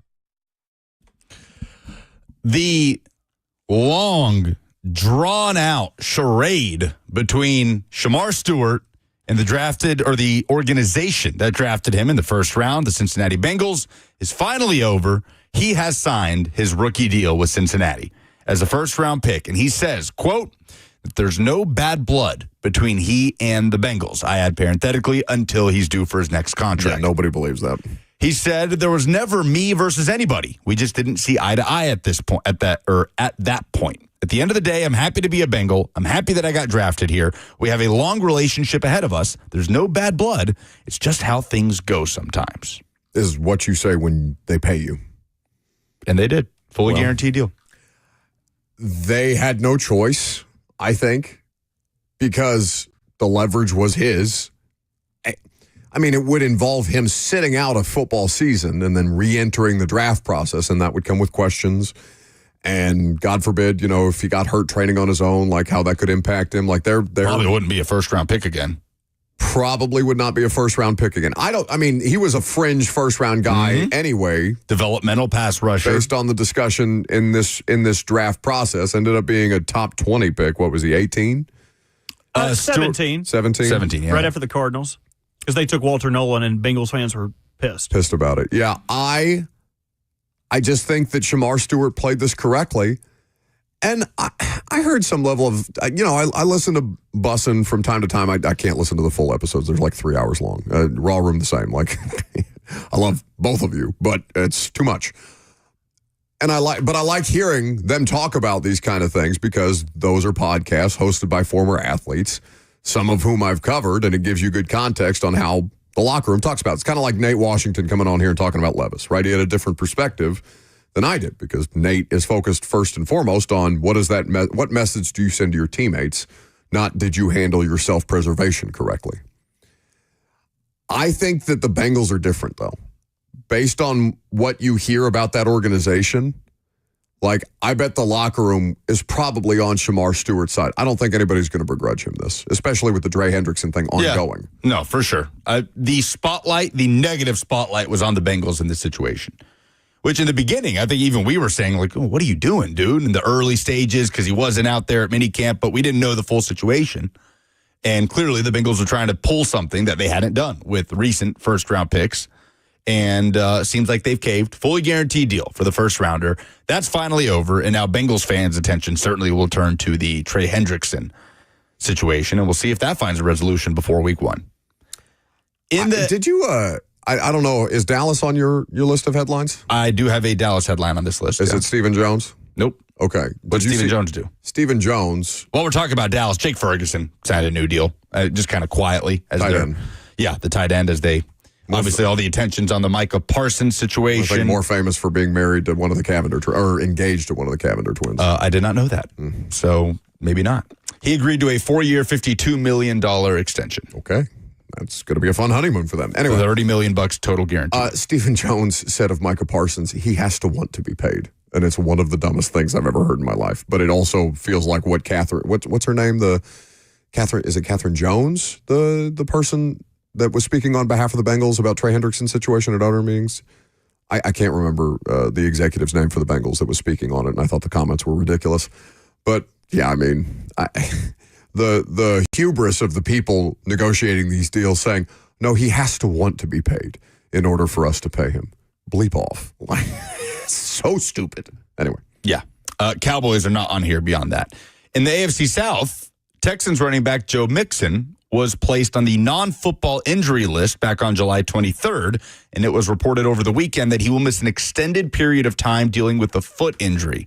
According to Ian Rappaport, Mixon, who's 29, is coming off another 1,000-yard season, was productive last year for the Texans. He now has 3 1,000-yard seasons in the last 4 years. Rap Sheet says that Mixon has been dealing with this setback for the last several months, and he will be reevaluated closer to the start of the season. We'll see what this means for his availability for the Texans early on. Titans play the Texans in week 4. Houston does have all the running backs. Nick Chubb, Yeah. Dameon Pierce. I thought Dameon Pierce was going to be good. And then his rookie year, he really flashed. Very quickly was relegated down the depth chart. Yeah. Woody Marks. Yeah, they just drafted him. Is a 4th-round pick for the Texans, and then somebody named J.J. Taylor, whose work I'm unfamiliar with. Do they have 2 fullbacks? The Houston Texans do. I was so confused. I was like, what the hell is that? They have 2 fullbacks on the roster. One of the other guy's name is British Brooks, I believe. He's kind of a hybrid player. Yeah. Oh, wait, so Dari Ogunbowale is a running back? Yes. Okay. But largely special teams guy. They have British Brooks and Jacob Johnson, 2 fullbacks. So the Texans open at the Rams. So they got to play that defensive front week 1. Might be With that without offensive line. Yes. Might be without Joe Mixon. Now, they worked on the offensive line in the offseason. We'll see. They worked on it by sending away their best player. I saw Daniil Hunter, praising the O-line early on in camp during a media availability. Yeah, it's easy to say nice things about people in July. Yeah, I know. He's like, we're having a hard time getting to CJ. Andre Dillard was a viable left tackle in July, although even then he wasn't. Who is RB1 if Mixon's going to miss week 1? Would it be Dameon Pierce or Nick Chubb? I would think they would have to go with Nick Chubb. Yeah, Pierce, again, that rookie season, 939 yards. That's what I'm saying. Like, they were a bad football team, but I remember looking around and being like, that guy's good. Mm-hmm. And that's 939 yards missing 4 games. Yeah. He played in 13 games that season, still was that close to 1,000. And yeah, the production just dipped more and more each of the last 2 seasons. And he has fallen down the depth chart. So I agree with you. If healthy, Nick Chubb is RB1 if Mixon's not playing. This is not just because of Joe Mixon, but Texans are going to be favored to win this division. Their over-under in terms of win totals is 9.5. I think I'd bet them to go under. They seem gettable. Their defense is going to be one of the best in the sport. I'm not worried about their defense, but that offensive line situation in front of a quarterback that clearly needs it, and they all need it, but that quarterback was undermined by his offensive line situation, and that was a line that had Laramie Tunsil. And Laramie Tunsil, I don't think, when you talk to coaches about it, doesn't sound like he was playing his best football last year. I think, I mean, somebody would have to step into the void, and the Texans could still win the division as a 9-win team. But I don't know. I just don't have a lot of confidence. I have confidence in C.J. Stroud. I do not have confidence in the Texans just being able to handle business and tripping and falling into 10 wins again the way that they did last year. Before I move on to the next headline, let me remind you that Ramon Foster is doing something really cool. He is teaming up with From Your Father to support the Kicking Off the School Right shoe drive. It's a drive that helps fatherless children that are in the Nashville community by providing shoes for kids in need so they can start off the school year on the right foot. So help a child walk into school with confidence this year. Donate now, visiting 1045thezone.com and change a child's story this school year. This was so cool. Last year I went out there. It was me, Ramon, Slay, hanging out with all the kids. They brought them in. Kids got to pick out whatever shoes they wanted, making sure they were all ready to go for school. If you'd like to help them out, it would be a huge deal to the community. Check out the website, wherever the hell Lucas said to donate at. But make sure you do it. Yeah. Read the website again. 1045thezone.com. You can find your way to where you can contribute and donate an extra few bucks for Buck, too, who won't do it because he hates kids. Cordarrelle Patterson. Oh, no, I'll donate. But you were saying about Cordarrelle Patterson, yes? He has been released by the Pittsburgh Steelers, and he broke his own news. He did. 34 years old, Patterson, obviously a former Tennessee player who's enjoyed a long, successful career as a return man, as a utility guy, receiver, running back, you name it. He tweeted at 10:42 a.m., just under an hour ago, breaking news, Pittsburgh Steelers release old, washed-up Cordarrelle Patterson on his day off. Hurts worse on your day off, doesn't it? We're going to have a conversation about him before polls, right? No, let's just do it now. Because Robert has Robert, make the argument. An opinion about Cordarrelle What is Patterson. your opinion? My opinion is that he is the greatest return man in NFL history, to which I tweeted this out, and everyone said, oh, what about Devin Hester? What about Devin Hester? He's in the Hall of Fame. How many is everybody? 2. I've had 2. Important but that's clarification. more than most people tweet at me, so I'll be happy Unless with that. you tag me. Robbie_Walsh. You can find me on X or Twitter, whatever the hell you call it. But the distinction I would like to make is Cordarrelle Patterson is a kick returner. Devin Hester is a punt returner. Not to say Devin Hester didn't return kicks before somebody hollers at me. He had 5 touchdowns in his career as a kick returner. Cordarrelle Patterson leads the league, in league history with 9. I think returning kicks is infinitely harder than returning a punt. Used to be, for sure. And now, I mean, it could possibly still be harder. We didn't even see a return touchdown last year off Did the we dude. not get a single one? I don't think that's a great question. I would have to go check. A kick return for a touchdown? We had to have had a kick return for a touchdown. I think that was the thing. Like maybe we saw one late, but everyone was so content with kicking out of the back of the end zone and letting them take it from the 30 that it wasn't a big deal. Cordarrelle Patterson. Yeah, read off the records, Lucas, because you've got them in front of you. Yeah, the most kickoff return touchdowns in NFL history with 9. He has the longest kickoff return touchdown in league history, 109 yards. He is the first NFL player to have a 100-yard kickoff return touchdown, 75-yard touchdown catch, and 50-yard rushing touchdown in the same season. That's crazy. And What he holds season? What season? I think it's rookie. 13, yes, his rookie year, where he was unbelievable. He had almost 1,400 kick return yards in his rookie season. 4 receiving touchdowns, 3 rushing touchdowns, and 2 kick return touchdowns in his rookie season. He holds like insane 10 Vikings records. And this evolution in his career to where he's a Super Bowl champion with the Patriots. Late in his career, 2022, he had a 695-yard rushing season with 8 rushing touchdowns with the Atlanta Falcons. The way his career evolved, and I agree with Robert, he's definitely the best kick returner we have ever seen in NFL history. I mean, over 8,000 career kick return yards. He stopped returning as many kicks, I think, because of how valuable he was to offenses at that time. So they found a more valuable role for him because he wasn't a great receiver by any means. No, he was more of just I think Cordarrelle Patterson is what people thought Traylon Burks was going to be. Like a guy that you could give end arounds to, a guy that you could give easy touches to, a guy you just wanted to put the ball in his hand. That's what they did with him in college. Art, what's the disgraced Baylor coach's name? Art Briles. His son, Kendall. He was the offensive coordinator at Arkansas with Traylon Burks, and they used him in a bunch of different ways. Who would name their son after a book reading app? Kendall? Yep. I don't think it's spelled the same. Oh, Kindle. I thought you were going to talk about Cordarrelle and college. That's on you. That's not on me. That's a terrible joke. Well, none of mine are very good. Lucas didn't even name the Vikings records that he had because they are several. Incredibly impressive. Most games with 100 kick return yards. Most kick return yards in a career. Most special team touchdowns. Longest play by a Viking. Most kick return touchdowns in a season. Highest kick return average in a career in a season. Most kick return yards by a rookie. Like he just set every record. In my opinion, he is the greatest returner of all time. If I'm picking between him and that other guy we can't even mention, Devin Hester, I couldn't think of his name, I would pick Cordarrelle Patterson. 4-time first-team All-Pro, Super Bowl champion, like I mentioned. He made the NFL 2010s All-Decade team. Yeah. And Cordarrelle Patterson had to have the craziest hidden season in Tennessee Vols history ever. And it's not even that he lit up the stat sheet and broke records. Like he had 772 receiving yards, or 778, 308 rushing yards, 772 return yards. But that's a 5-7 season where Tennessee was scoring 45 points a game and allowing 50 points a game in that Tyler Bray, Justin Hunter offense, Derek Dooley, the coach, Jim Chaney, the coordinator. Go look up a highlight tape of Cordarrelle Patterson's lone season at Tennessee. It's absurd. Like some of the jump cuts he's making against like Troy or whoever, or Mississippi State when he had that kickoff return for a touchdown, or his game in the opener against NC State. Absurd. Tennessee wasted that offense that year and wasted a special player in Patterson, and he went on to have a phenomenal NFL career. Should he be in the Hall of Fame? Yes. I agree. I think he should be in the Hall of Fame. If Devin Hester's going to be a first ballot, then yes. 100%. Cordarrelle should be in the Hall of Fame. I don't think he'll be a first ballot.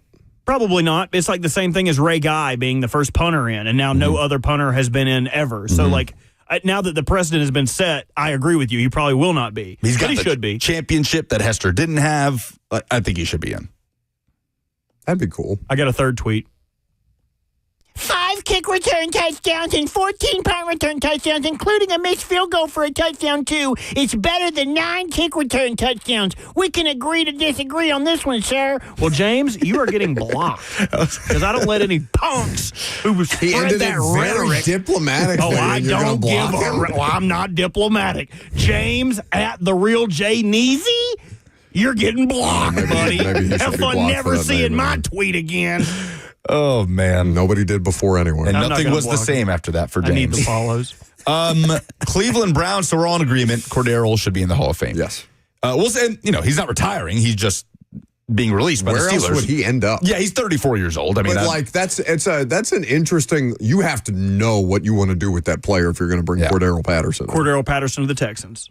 Keeping it in the AFC North. Cleveland Browns quarterback Kenny Pickett injured his hamstring near the end of Saturday's practice and is expected to be reevaluated later this week. That is from Adam Schefter. He apparently was coming off a couple of strong practices, and now there are more reps available for Joe Flacco, Dylan Gabriel, and Shedeur Sanders as they all battle to be the Browns' starting quarterback this coming season. They're not battling for anything. Joe Flacco's the starting quarterback. I was reading Browns training camp reports. And Why, apparently just a point and laugh?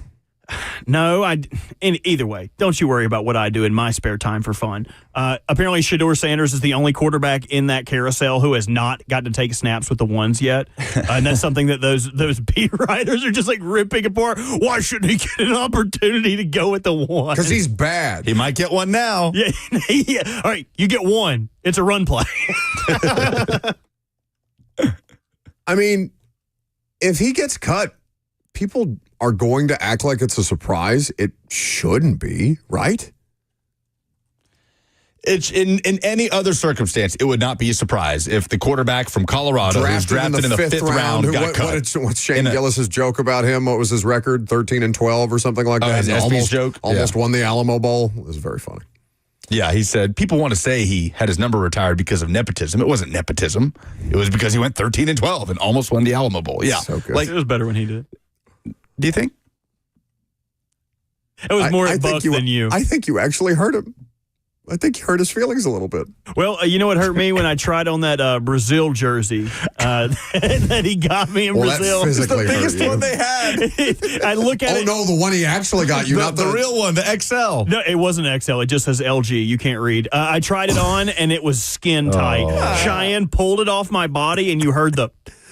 Like, as it smacked I'm back. sorry. It's okay. I like my belly button hanging out in my shirts. All right, so Everyone else does Cheyenne got a jersey. Yes, she's been sleeping in it.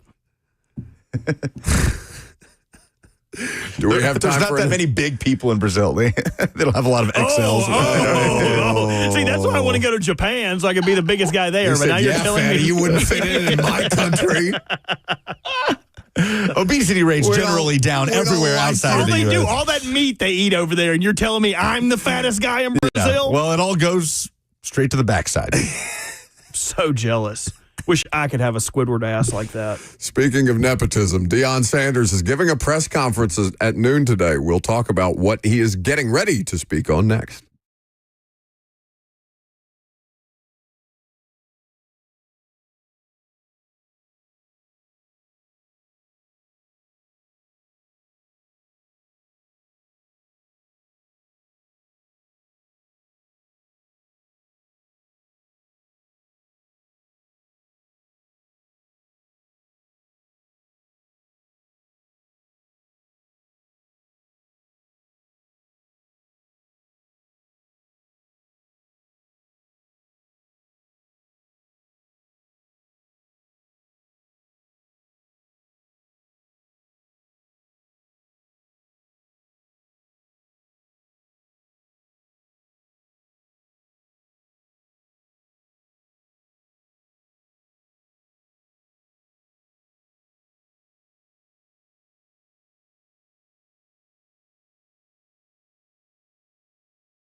Welcome back to the show. What are you trying to project? You've been hurt? What's wrong? It's just some Bill deal. No, I'm with it. Deion Sanders, I don't know if he's hurt, but he's hurting, it seems. He's been dealing with a fair amount of medical situations here, and apparently the reporting of late was that he had to put together a will. Like he had to make his last will and testament here just in case something were to go awry. He's been dealing with a variety of different recent health issues that have become very concerning for him, for his family. He's only 57. And by the way, we got caught up at training camp last week, which is not an excuse, but I just want to pass on my sincere condolences to Willie Donick and his family. They lost Erin, Willie's wife and mother to their children, at 54 years old. Willie's been around for a long time here in Nashville. Obviously, he's the voice of the Nashville Predators on FanDuel. He was a big part of the Zone in its early iteration. Obviously, still doing talk radio here in town. And I saw that news last week in the Tennessean, and my heart breaks for them. So I terrible. Just hope that, sounds like they've got enough people in their lives around them and supporting them, but obviously we are keeping them in our thoughts as well. Terrible thing. And I'm sorry, I apologize for not mentioning it last week. But Deion is getting ready to give a press conference at noon today to speak with his doctors at this press conference. No, like the doctors will be at the press conference, yeah. Right. They are going to be sitting, I assume when I read that they are going to be sitting at the podium with him taking questions. He and his medical team are going to hold the presser. He said the other day, I don't know if I'm ready mentally or emotionally for something like this. Yesterday was tough because I had to make a will. That's not easy at all, to think that you might not be there, but you want to make sure that everybody is straight. So there's been nothing disclosed about the specific nature. No reporting on of his ailments. What the presser might be for, too. If it's to announce something or... Well, he had a bit of a terse exchange, I'll call it, at Big 12 Media Days with David Ubben, who was asking about his health. And I guess he's had some bad interactions with The Athletic that he just kind of brushed it off. And it ended up being a diplomatic exchange by the end of it, but he's basically said, yeah, you guys at The Athletic, you'll twist something up here. So he didn't provide comment at the time. But I mean, obviously, we hope that nothing is seriously wrong. It seems that something has been seriously wrong, and enough that Deion would have to speak on it. I don't know what that means. You hate to jump from the value of somebody's health and wellness to what does that mean for the college football season, but it does bring up a question: is Deion going to be on the sidelines this year? Yeah, Adam Rittenberg tweeted Deion Sanders. Adam Rittenberg of ESPN tweeted Deion Sanders news conference in about 30 minutes alongside his medical team, where he will address his health issues from the spring and preview camp. I never get ahead of a person's health announcements and would caution against anything you read on this app seeking attention. So Rittenberg making it sound like he's just going to kind of shine a light on it and then talk about training camp. Like, this is the time for coach. It's not unusual to see a head coach. Josh Heupel speaks tomorrow to kick off Tennessee's training camp. And is going to be asked about a variety of things, specifically Boo Carter, I'd imagine. Oh, for sure. But what I don't know is if this was when the press conference was already scheduled, the pre-training camp presser, or if this has been called specifically to bring up his medical team. So we'll find out, I guess, in about 10, 15 minutes. I wonder if, man, for him to have to put together a will, though. Like, I know that's something you should probably do as a matter of habit. Just, when you get into your late 50s, the way that he is. But, I mean, can you imagine? Like being 57 years old and having to put together your last will and testament because your health is requiring that, hey, there's some level of uncertainty here. We'll, I guess, have some clarity or some level of clarity on it when he speaks in 10 minutes.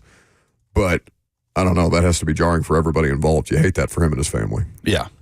And not to just change the subject to football, but I'll be curious. I already did it. In this press conference, like, if it's going to be an announcement, and then, so that's where it is. Okay, we're ready for camp, and then start fielding football questions. Like, I don't know. Colorado football, in and of itself, is fascinating this season in the post-Shedeur Sanders, Travis Hunter era. We've never seen Deion as a head coach with this sort of spotlight without Shedeur as his quarterback or Travis Hunter playing on both sides of the ball.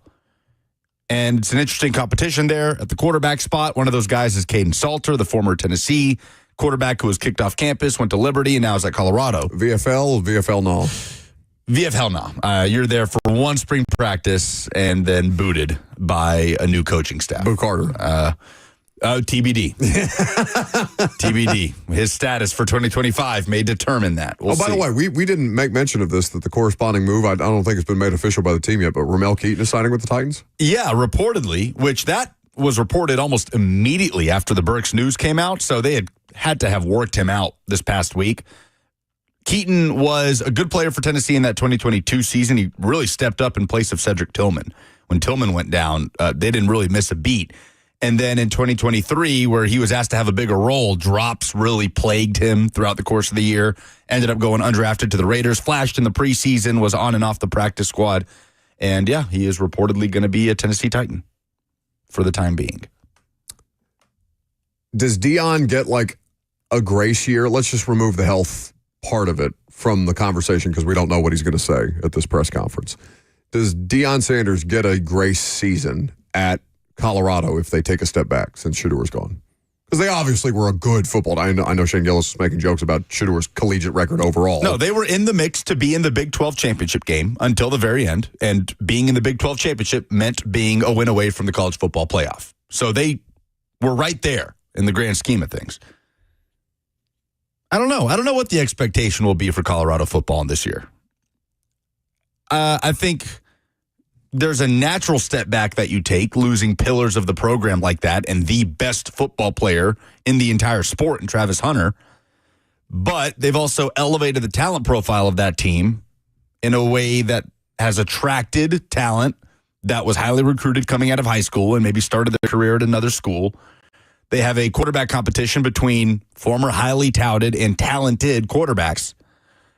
I think, and it's a wide open conference. Once again, like the entire Big 12 is again a complete wild card.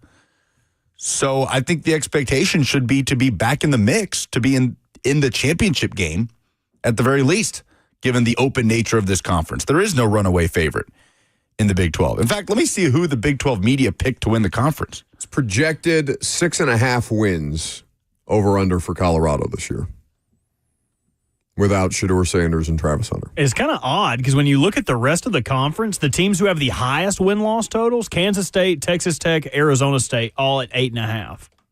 Arizona State picked to win or finished first in the Big 12, according to the media. Kansas State picked to finish second. Texas Tech tied for third with Baylor. Colorado was picked to finish 10th in the conference. Did I read something recently? By the way, you may know this or you may not have seen it. I assume you did. But is Texas Tech actually spending $55 million on their football roster? Oh, yeah. There has been This year? a windfall of NIL money at Texas Tech. That's insane. All right, we'll see. I don't know if that's this year specifically, but yes. Still, that they would have an NIL pool of $55 million. I mean, I know Georgia's somewhere in the 40s and stuff like that. Indiana just broke 20. 55 is crazy. Those numbers can be so manipulated and inflated too. Like they can throw that number out, including an automatic $20 million of revenue sharing. You know what I mean? Even if that $20 million isn't all going to football, I suppose it all could technically go to football. So they'll say they have that at their disposal. Like I think when you see those numbers, $40-50 million, especially for one team, it's probably inflated in one way or another. But Cam Ward practiced for the first time at Nissan Stadium in front of about 7,000 of you. How much stock do you put in one of the more public performances that Cam Ward has had in his still very early NFL career? We will talk about that coming up next.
It is 12 o'clock. Good afternoon from the 104.5 The Zone Studios. I'm Lucas Panzica. The Titans were on the field for an open practice Saturday at Nissan Stadium. Cam Ward flashed with some big throws down the field. There was an injury at practice as wide receiver Traylon Burks came off the field after attempting a sideline catch and fracturing his collarbone. According to NFL Network, he is likely to miss the start of the regular season. Tom Pelissero is reporting that the Titans are signing former Vols wide receiver Ramel Keaton after the Burks injury. Keaton spent last season with the Raiders after coming out of Tennessee as a UDFA. Speaking of Tennessee, the Vols have secured a commitment from four-star athlete out of Murfreesboro, Tennessee, Joel Wyatt from Oakland High School, ranked the number 5 athlete in the class of 2026, according to 247 Sports. For all your foundation repairs and waterproofing needs, visit USSTN.com. Breaking news at once on your home for the Titans and Vols. This is 104.5 The Zone.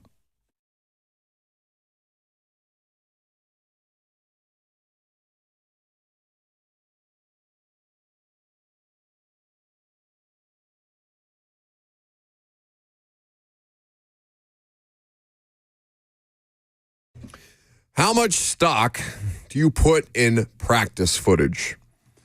A lot of people make strong opinions off of highlights that they see on social media, and I get it.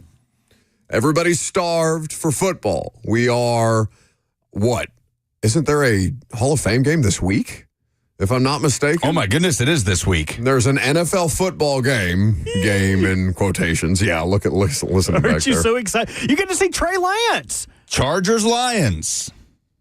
Which one is Trey Lance? Is he a Charger? He's a Charger. Oh, he should have been on the list of Where Are They Now game. Oh, Yeah. New Faces, Strange Places. Yeah. I probably would have still would have guessed had Cowboys. Had him Yeah. Cowboys. He signed a 1-year, $6 million deal. That's a backup quarterback contract. That's not bad for Yeah. Trey Lance, given how spectacularly disappointing his Who else? career Is has been. Easton Stick still a Charger? I believe you are correct. Look at the big brain on you. So, Stick. He's probably not. no, he's not. He's a Falcon. Look at the little brain on us. So who's Trey Lance competing with for the backup job behind Herbert?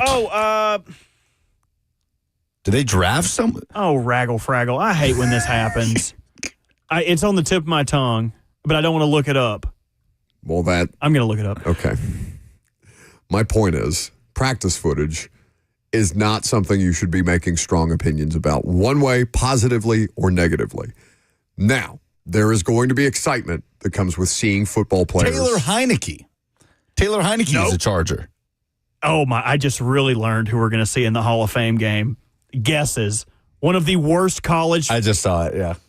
DJ Uiagalelei Oh, no. is the 4th string quarterback for the Chargers. You know he's going to get the majority of reps in the Hall of Fame. God, this is going to be unwatchable. DJU. No. I was about to say, how much did that diminish your excitement for the Hall of Fame game? Because Trey Lance actually sounds like he might be a backup quarterback. They're just going to run Yeah. the hell out of the ball with Raheem Sanders, former Arkansas running back. Rocket. Friend of the show. And South Carolina, Yeah, right? And South Carolina. Didn't we do some kind of like Hellman's mayonnaise thing with Rocket Yeah, Sanders? he came on the show to sling mayo. Famously, it doesn't go well for people who sling mayo on this show. So yeah, we're going to go from Heineke to Lance to DJU in the Hall of Fame game. Hey, See, make you it, know what's messed look at up? Hendon Hooker for the Lions as well. Oh, you think? Oh, there's no chance Hasn't he plays, been right? relegated to third string? I mean, that means he will play. It's the Hall of Fame game. No. I'm just saying. The Hendon Hooker thing has not Oh, no, taken. they only have 3 quarterbacks. Kyle Allen is their 3rd string. Do you think? Whoa. So it would be Hendon Hooker or Kyle Allen? So Hooker in the driver's seat to be the Kyle backup? Allen has Yes. to. No, Kyle Allen has to be. Kyle Allen has been a backup quarterback in the NFL for a long time. Sure. He hasn't played again. Did he He beat back the up? Titans. He probably played in Carolina. I watched him or beat the Titans in a game at Carolina or with the Arthur Commanders. Smith. The Commanders might be his Arthur most Smith recent. with one of No, the most he was in Pittsburgh last year. bird-brained plans I've ever seen in a first half of football, and a game plan dedicated to Deion Lewis. His most recent start, was probably with the Commanders. Oh, Because they were going back and yes. forth. Yes. Oh, no, you're wrong. It was the Texans. Down that the he smugly Texans. just said, 22. Oh, you got to cut your mic on the top. All right. I don't get too bent out of shape about practice footage. I don't blame fans for getting excited about practice footage, but I'm asking you all, okay? You can answer this question. This is a question for the room as well. 615-737-1045. Before you do that, we do have the breaking news on Deion Sanders that I feel like we should. Okay. Quickly. Adam Rittenberg tweeting, Deion Sanders,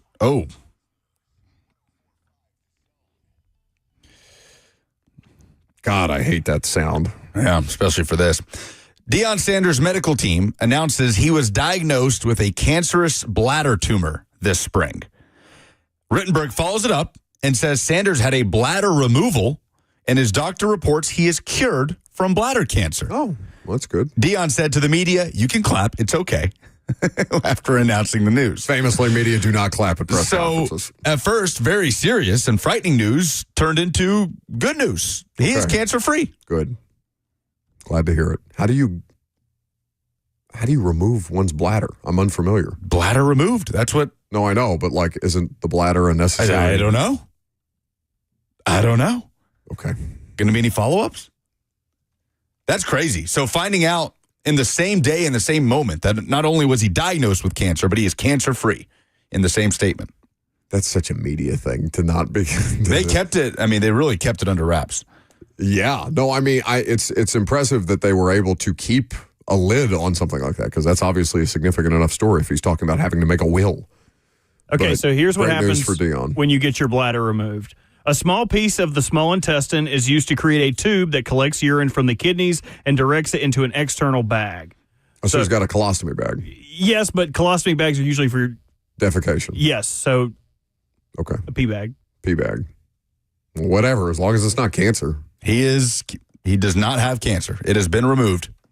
Or unless they're going to give him a neobladder, which is a new surgery that is constructed from also part of the intestine that allows urine to be stored and expelled in a similar way to the original bladder. So, Okay. Well, whatever it is, glad that they got the situation handled, and congratulations to Deion and his family on his cancer-free diagnosis. That's So great. Incredible. business as usual from here for Colorado football, it would appear. All right, so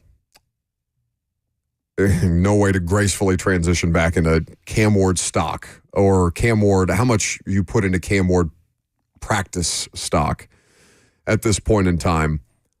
I think Cam has been fine.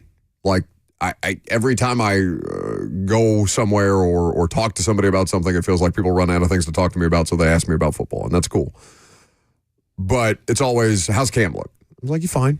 You know, he's looks like a rookie quarterback in his first NFL training camp a weekend. Like, I don't know what's he supposed to look like after a week. I mean, he's the number 1 overall pick, but there have been players who have been the number 1 overall pick who have struggled. There have been guys who have come in and, may not be the best practice player or something like that, but you turn the lights on, they get into a game, and they play high-level football. Cam Ward looks like a player who's had a week of practice. Anything beyond that, he had 2 really nice throws on Saturday.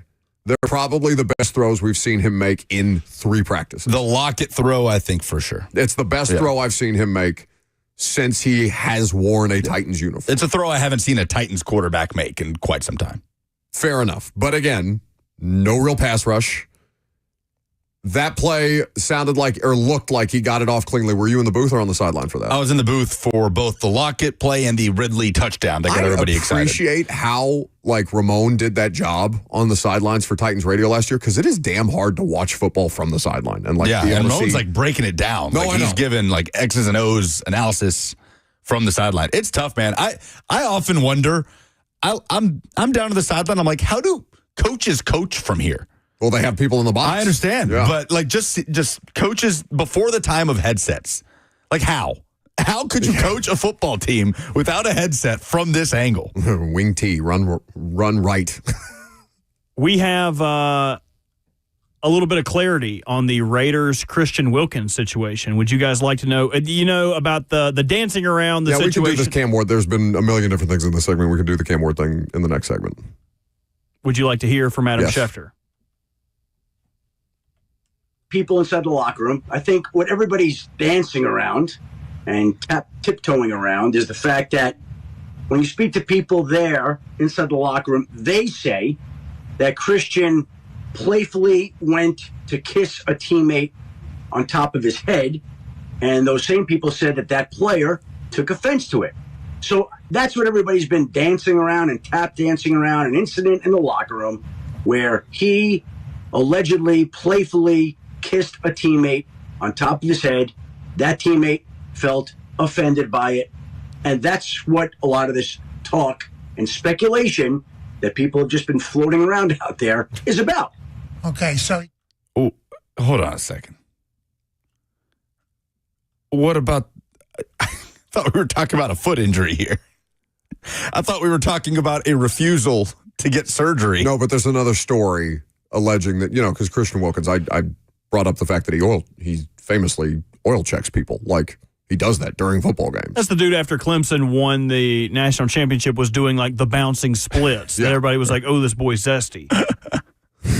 Zesty is such a funny word. Robert kisses me on the forehead a lot before every show. I witnessed that. Sometimes often. his earlobes. But my big thing is we all went to like the furthest place of he checked someone else's oil. Like or went to some. No, the internet.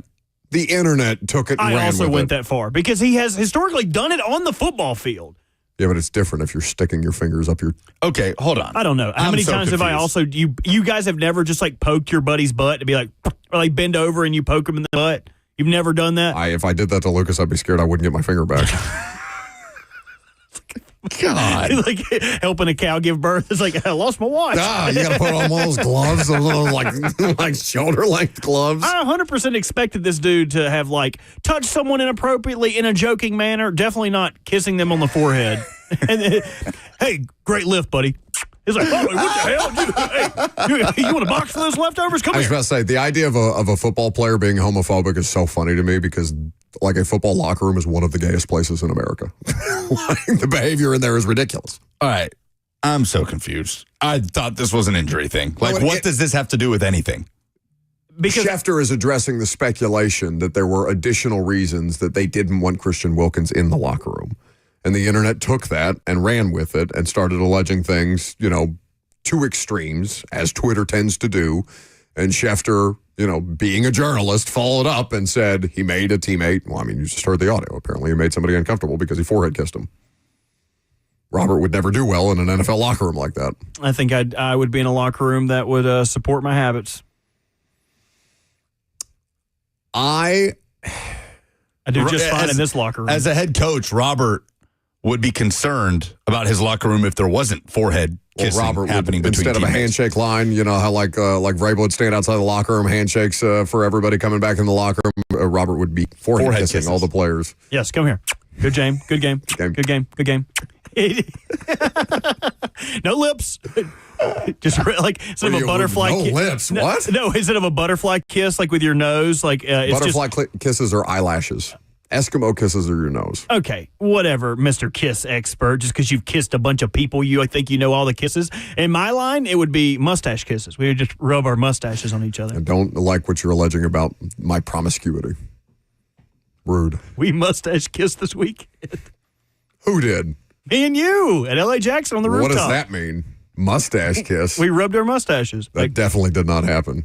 I wouldn't let you get near me. I would like to see proof of this. Cheyenne could visibly tell how annoyed I was with how close Robert kept drunk talking to my face. I was so sweaty. We went to House of Cards. We were out at training camp in the sun in the middle of the day, and you did not sweat that bad as you did because you had to wear pants to L.A. Jackson. It was so hot. I was able to wring my shirt out when we got back to our car. Was also accosted for taking a drink with me on the road. Like, what kind of a world is this? It was funny that valet said, "That's my glass." Are you a bartender? Oh, you Sir? were. Oh, that's why they've got you down here on the street checking people's IDs, huh, buddy? Hope you're listening to this, you punk. You should have let me take it on the road. It was much kinder than what he said what Robert said to him as we were leaving the bar. I was very polite. Yeah. And I left. Cam Ward talk next.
Welcome back to the show.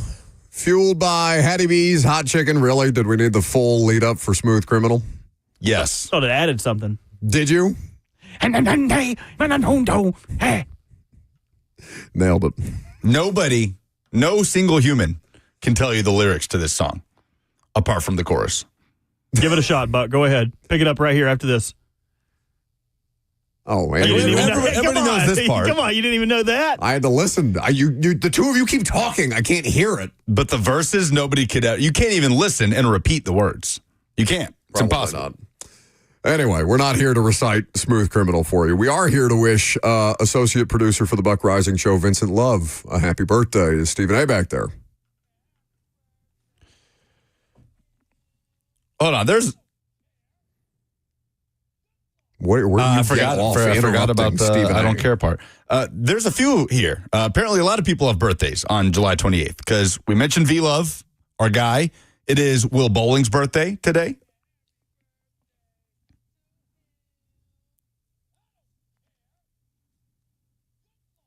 It is Jeffrey Simmons' birthday today.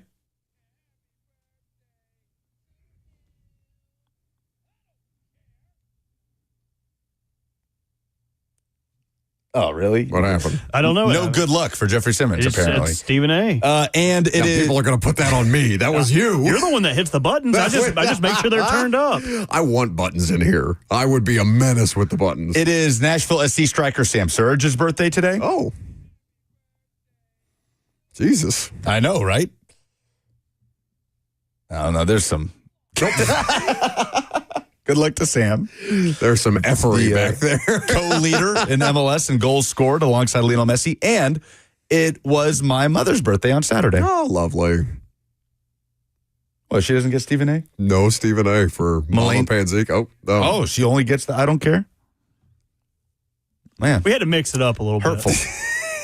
Like I said, Buck's the one doing this. I'm not hitting any buttons. Again, I wish that I had control over the buttons. Is there a way for us to get buttons in here? No, you're not Howard Stern. You don't need your own buttons.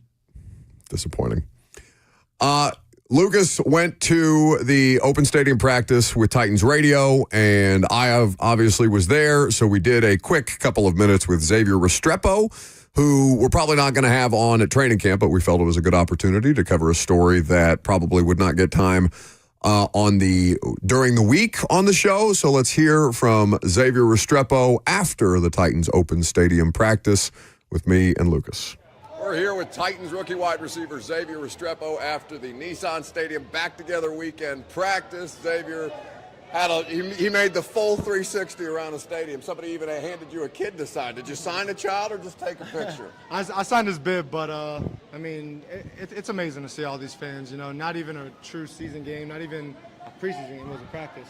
So to see all the support and love, I just can't wait until it's actually game day. I don't know that I've seen as many Miami Oilers split jerseys as I did out here today between you and Cam. I know that's got to be special as well, the college connection carrying over here to Tennessee. No doubt. I mean, you said it best. The college connection, you know, history repeats itself, you know. So I'm just glad to be here with him, glad to be here in general.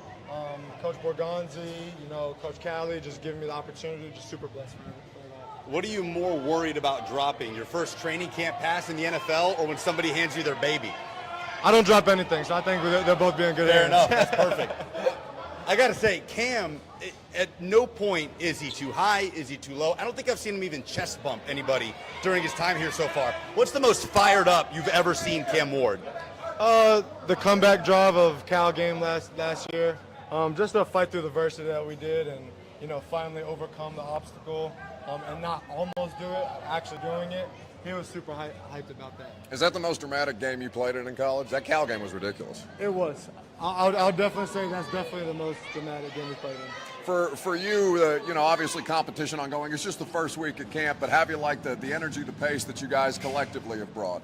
I love it. I mean, this is the best team I've been a part of, and again, I'm just excited to, you know, put on pads next week and get after it on Tuesday. Yeah, for you in particular, before the pads come on, what's been the point of emphasis versus how that changes when you guys do get a little more physical out there? I think the point of emphasis is trying to get our timing and, you know, the speed down, trying to get all the fundamentals, the techniques, the assignment, alignments, all that squared away, so that when we do fully put on pads, that we're not lacking in that field and just being crash dummies. It's all controlled chaos. Last one from me. What's it been like working around Tyler Lockett, Calvin Ridley? Guys, I'm sure you've watched it. Oh, the star of the show, Todd. There we go. Baby. That's the best cameo we can ask for. But what's it been like working around those guys, and how influential have they been to you early on in your time here? No doubt. I mean, guys that have established themselves in the NFL, to pick their brain is just amazing, I mean, again, like I said, history repeats itself, so success leaves clues, all of that, man. So, I mean, going out here, learning from, the best in the game, it really helps me a lot, on the mental side of the game. Well, continued health and success. Go find your folks. We'll Yes, take sir. it up your Thank time. you so much. I appreciate you guys so much. Thank you. Guys. God bless you.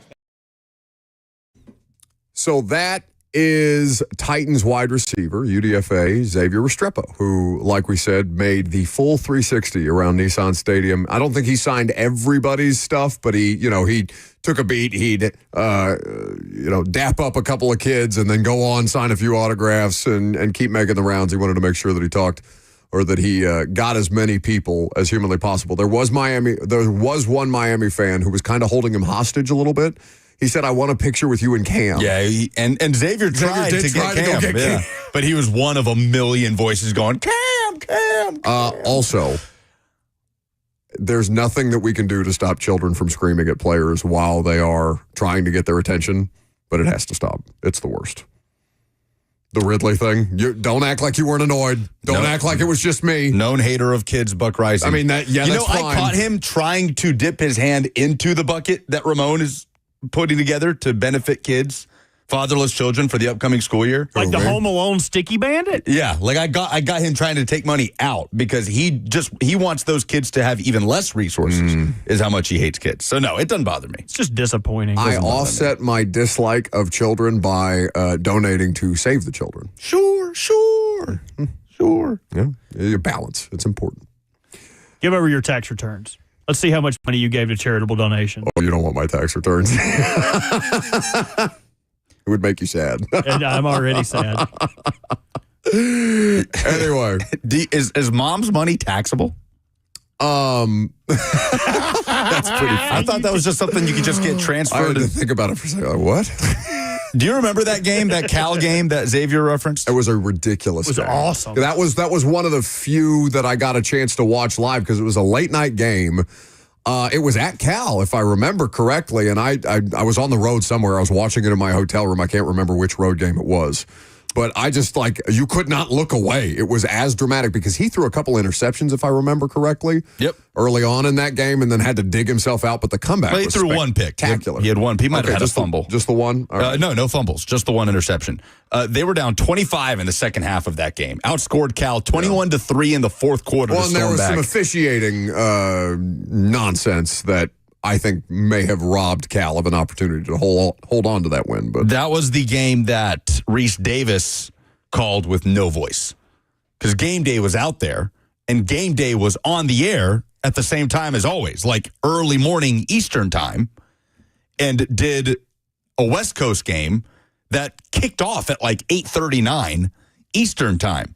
So Reese Davis had like a 17-hour day, and by the end of that game, you go back and watch the highlights of that game, it is Reese Davis with no voice, just trying to utter out the last calls of that second half. Crazy game. Restrepo also went nuts in that game, had 7 catches for 163 yards, including a 77-yarder.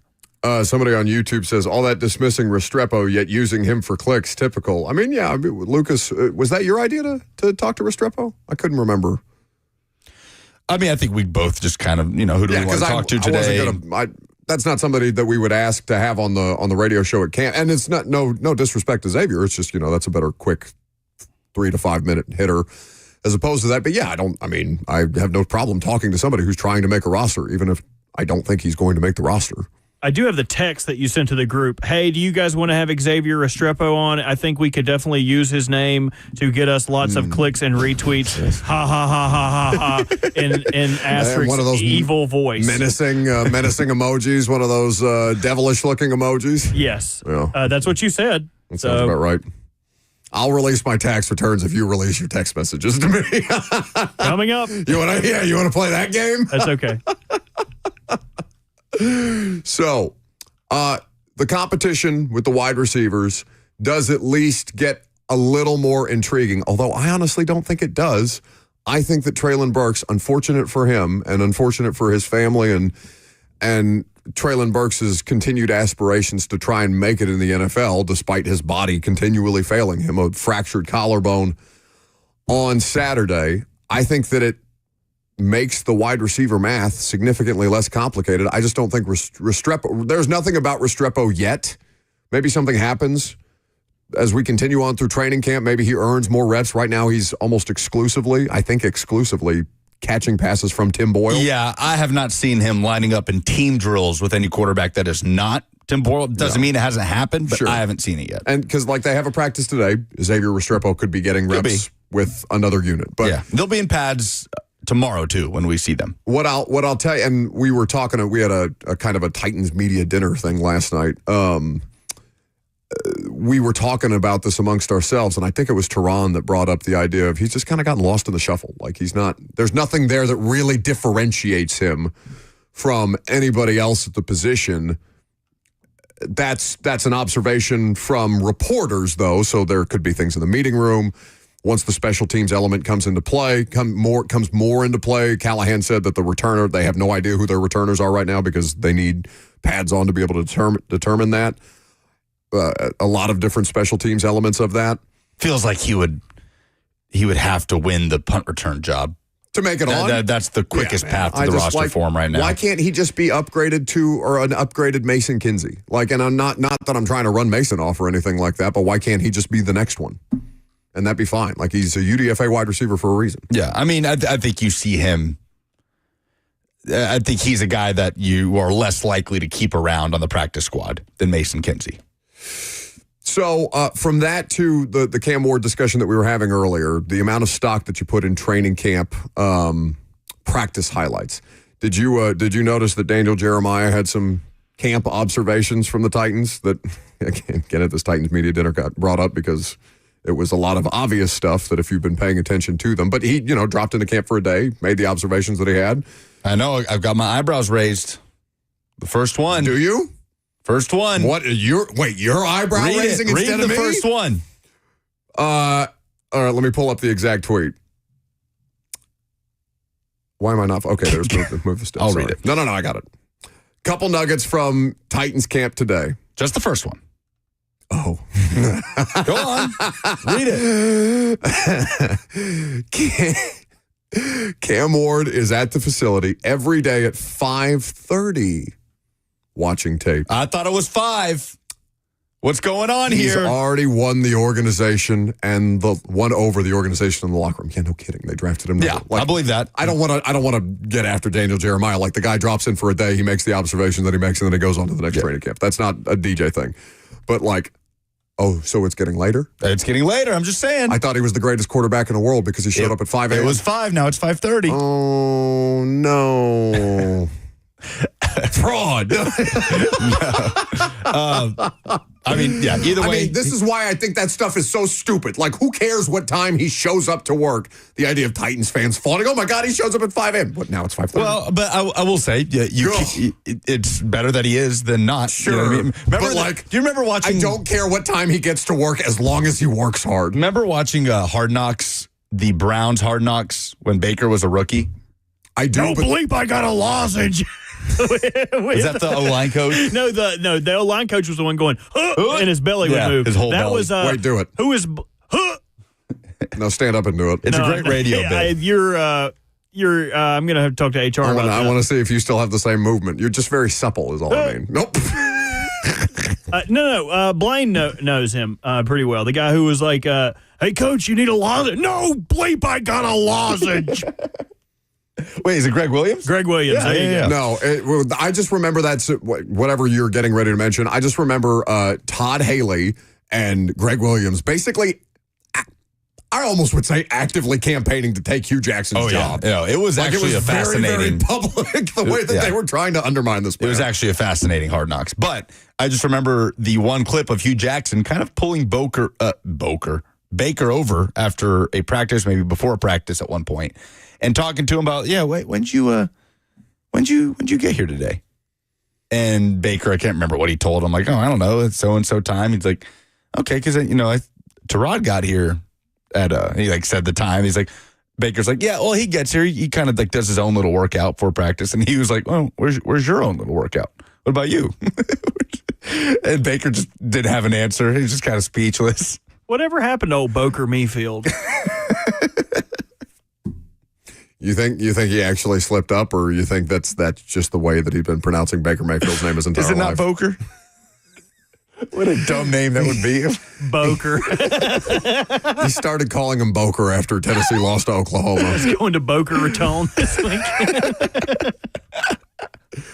But Cam Ward's got his own little workout or tape watching session, whatever it is. I don't care what it is. Like, as long as he gets his job done, as long as he takes the necessary steps and does all of the things that he is renowned for doing, like, I don't care what time he does them. It's just it's the hyper, but that's the kind of thing I'm talking about with practice highlights. It's the hyper fixation on stuff that you don't actually have context for. Like, you are in a situation. Who is it? Oh, I can't pick that up. That's a FaceTime. And what is it? Answer Who it. is it? Answer it. It's from an agent. What is that ringtone? It's my watch. I don't know how to turn I got one of these watches. I don't know how to turn this off. Like the noise. It's because it's not my phone. It's my watch that's ringing. You have to let me answer it. It's a FaceTime. No, that's actually something Derrick Henry related. But I should know who it definitely is. answer it. anyway. Yeah, the context, the lacking of context for Cam Ward practice highlights. Like, he had two really nice throws on Saturday. One of those throws, I'm pretty sure he would have gotten sacked on, but that doesn't matter because he steps up in a pocket, he makes the throw, he's getting rid of the football as quickly as he can, even though the defense is throwing high heat at him, and those are things that are worth noticing to see how he responds in those moments. But that's the thing about that play. Like, I know he probably would have been sacked anyway. But twice. Draymond Jones and then Jeff Simmons. But I don't care. Like, that doesn't give me any less excitement for the quarterback that he would have been sacked if it was a real football play. I still saw him throw across the body while rolling left a 60-yard dime touchdown to Calvin Ridley. Like, I don't give a damn if he would have gotten sacked on a real play with pads on. Like, that was fun to watch. I do, Lucas. That's what you want to see from your quarterback. Like, Titans have O-line issues, absolutely. He's going to have plays where he's sacked, but the point being, if he is better protected on that play, he makes that throw. Like, that does not detract the excitement that I have for the rookie quarterback. Okay, well, what about the 7-on-7 throw to Ridley, where he throws it behind him, and then I hear Taylor Zarzour saying that was a bomb to Calvin Ridley. It was thrown behind him.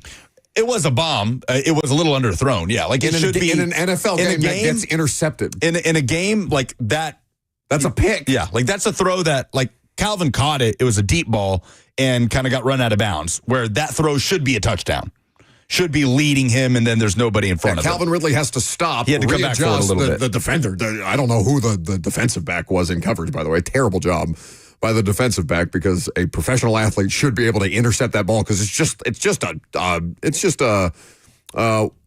too much air under it and underthrown.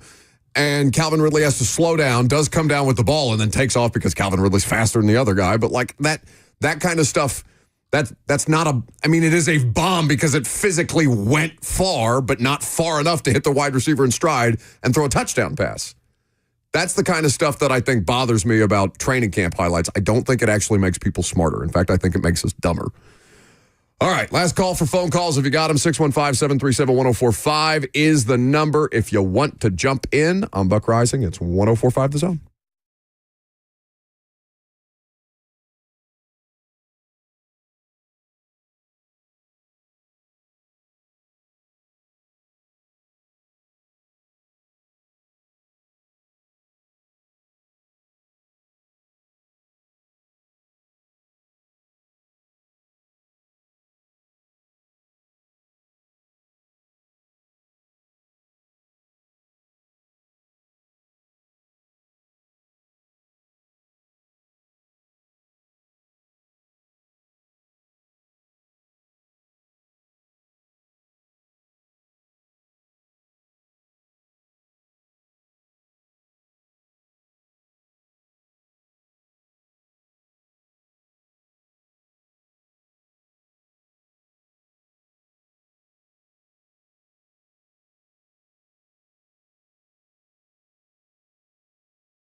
Welcome back to the show.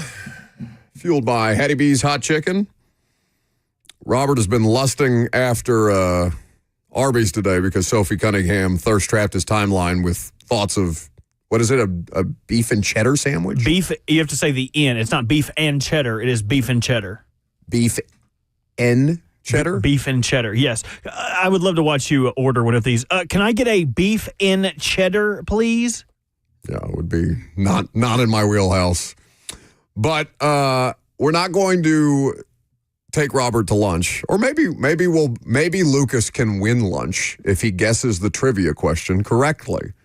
We've devised a trivia question that we think you would be capable of answering because well, do I give him the year that the guy was drafted? I'll do the defining thank you. Okay, Lucas. Go ahead.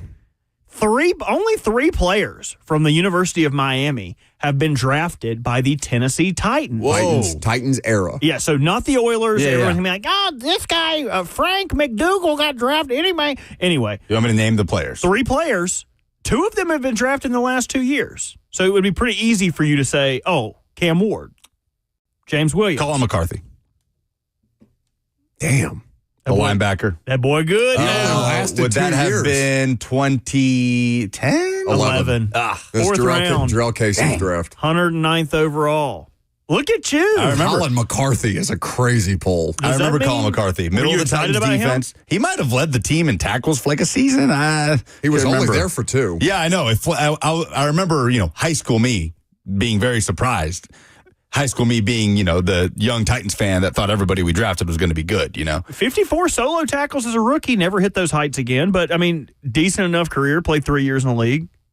He was only in the league total for 3 years. Correct. After the 2013 season with the Titans, he did not record a statistic again. I don't have his career lineage written up. I just have his statistics. Before the practice squad rules changed, so he couldn't have latched onto the practice squad. He got hurt and then retired. What do you think he's doing now? Man, he retired 4 years after he was drafted. Real estate feels like a safe bet.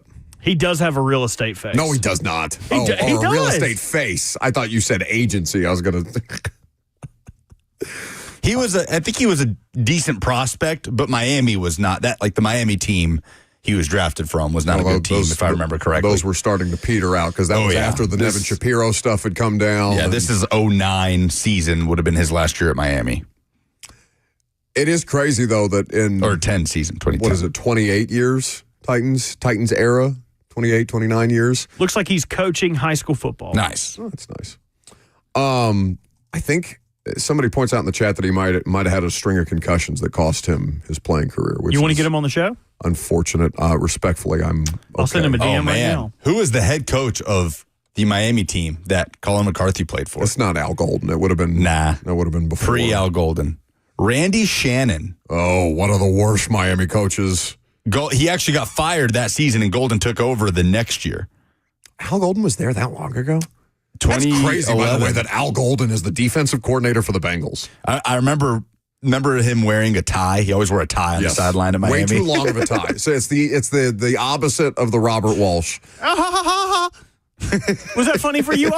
We're all laughing. You want to see if the internet also finds it funny? Yes, I'll put that picture back tweet out it there. out. I love the cloud. I'll take any of it I can get. The way that tie is just resting on your protruding belly is one of my favorite pictures. Well, where else would it rest? On my face? Then I would have definitely tied it wrong. I did have another piece of a news nugget for you guys. We were talking about Greg Williams needing a loss. Quickly, somebody said, how dare the Titans not pander to Miami fans? That made me laugh. They did. They drafted the quarterback.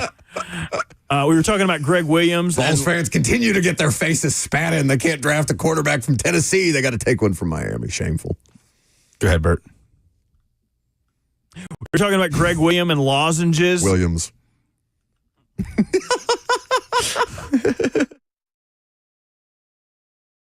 All right. Are we all done playing our little fun games and doing our little laughy ha-has and our jokes? I don't even want to do it anymore. Y'all do the show. Is that all it takes? Is that all it takes to get you off your spot? Because bullying? 2 weeks ago, I remember you were going, I can't do my own show. I wish Bert was here. That's going to be the same thing on Friday when you're on vacation and Lucas is filling in on the morning show. Yes, I'll be wading the waters of Chattanooga. Water rafting. Yeah, you tried to get. Can you picture 3 worse people to put on a whitewater raft than you, me, and Lucas? I would be of no help on a whitewater raft. I can't swim. I don't even think I don't think I would qualify to sign the waivers. That's what the life jacket's for. All right, let's do some polls. Get out of here.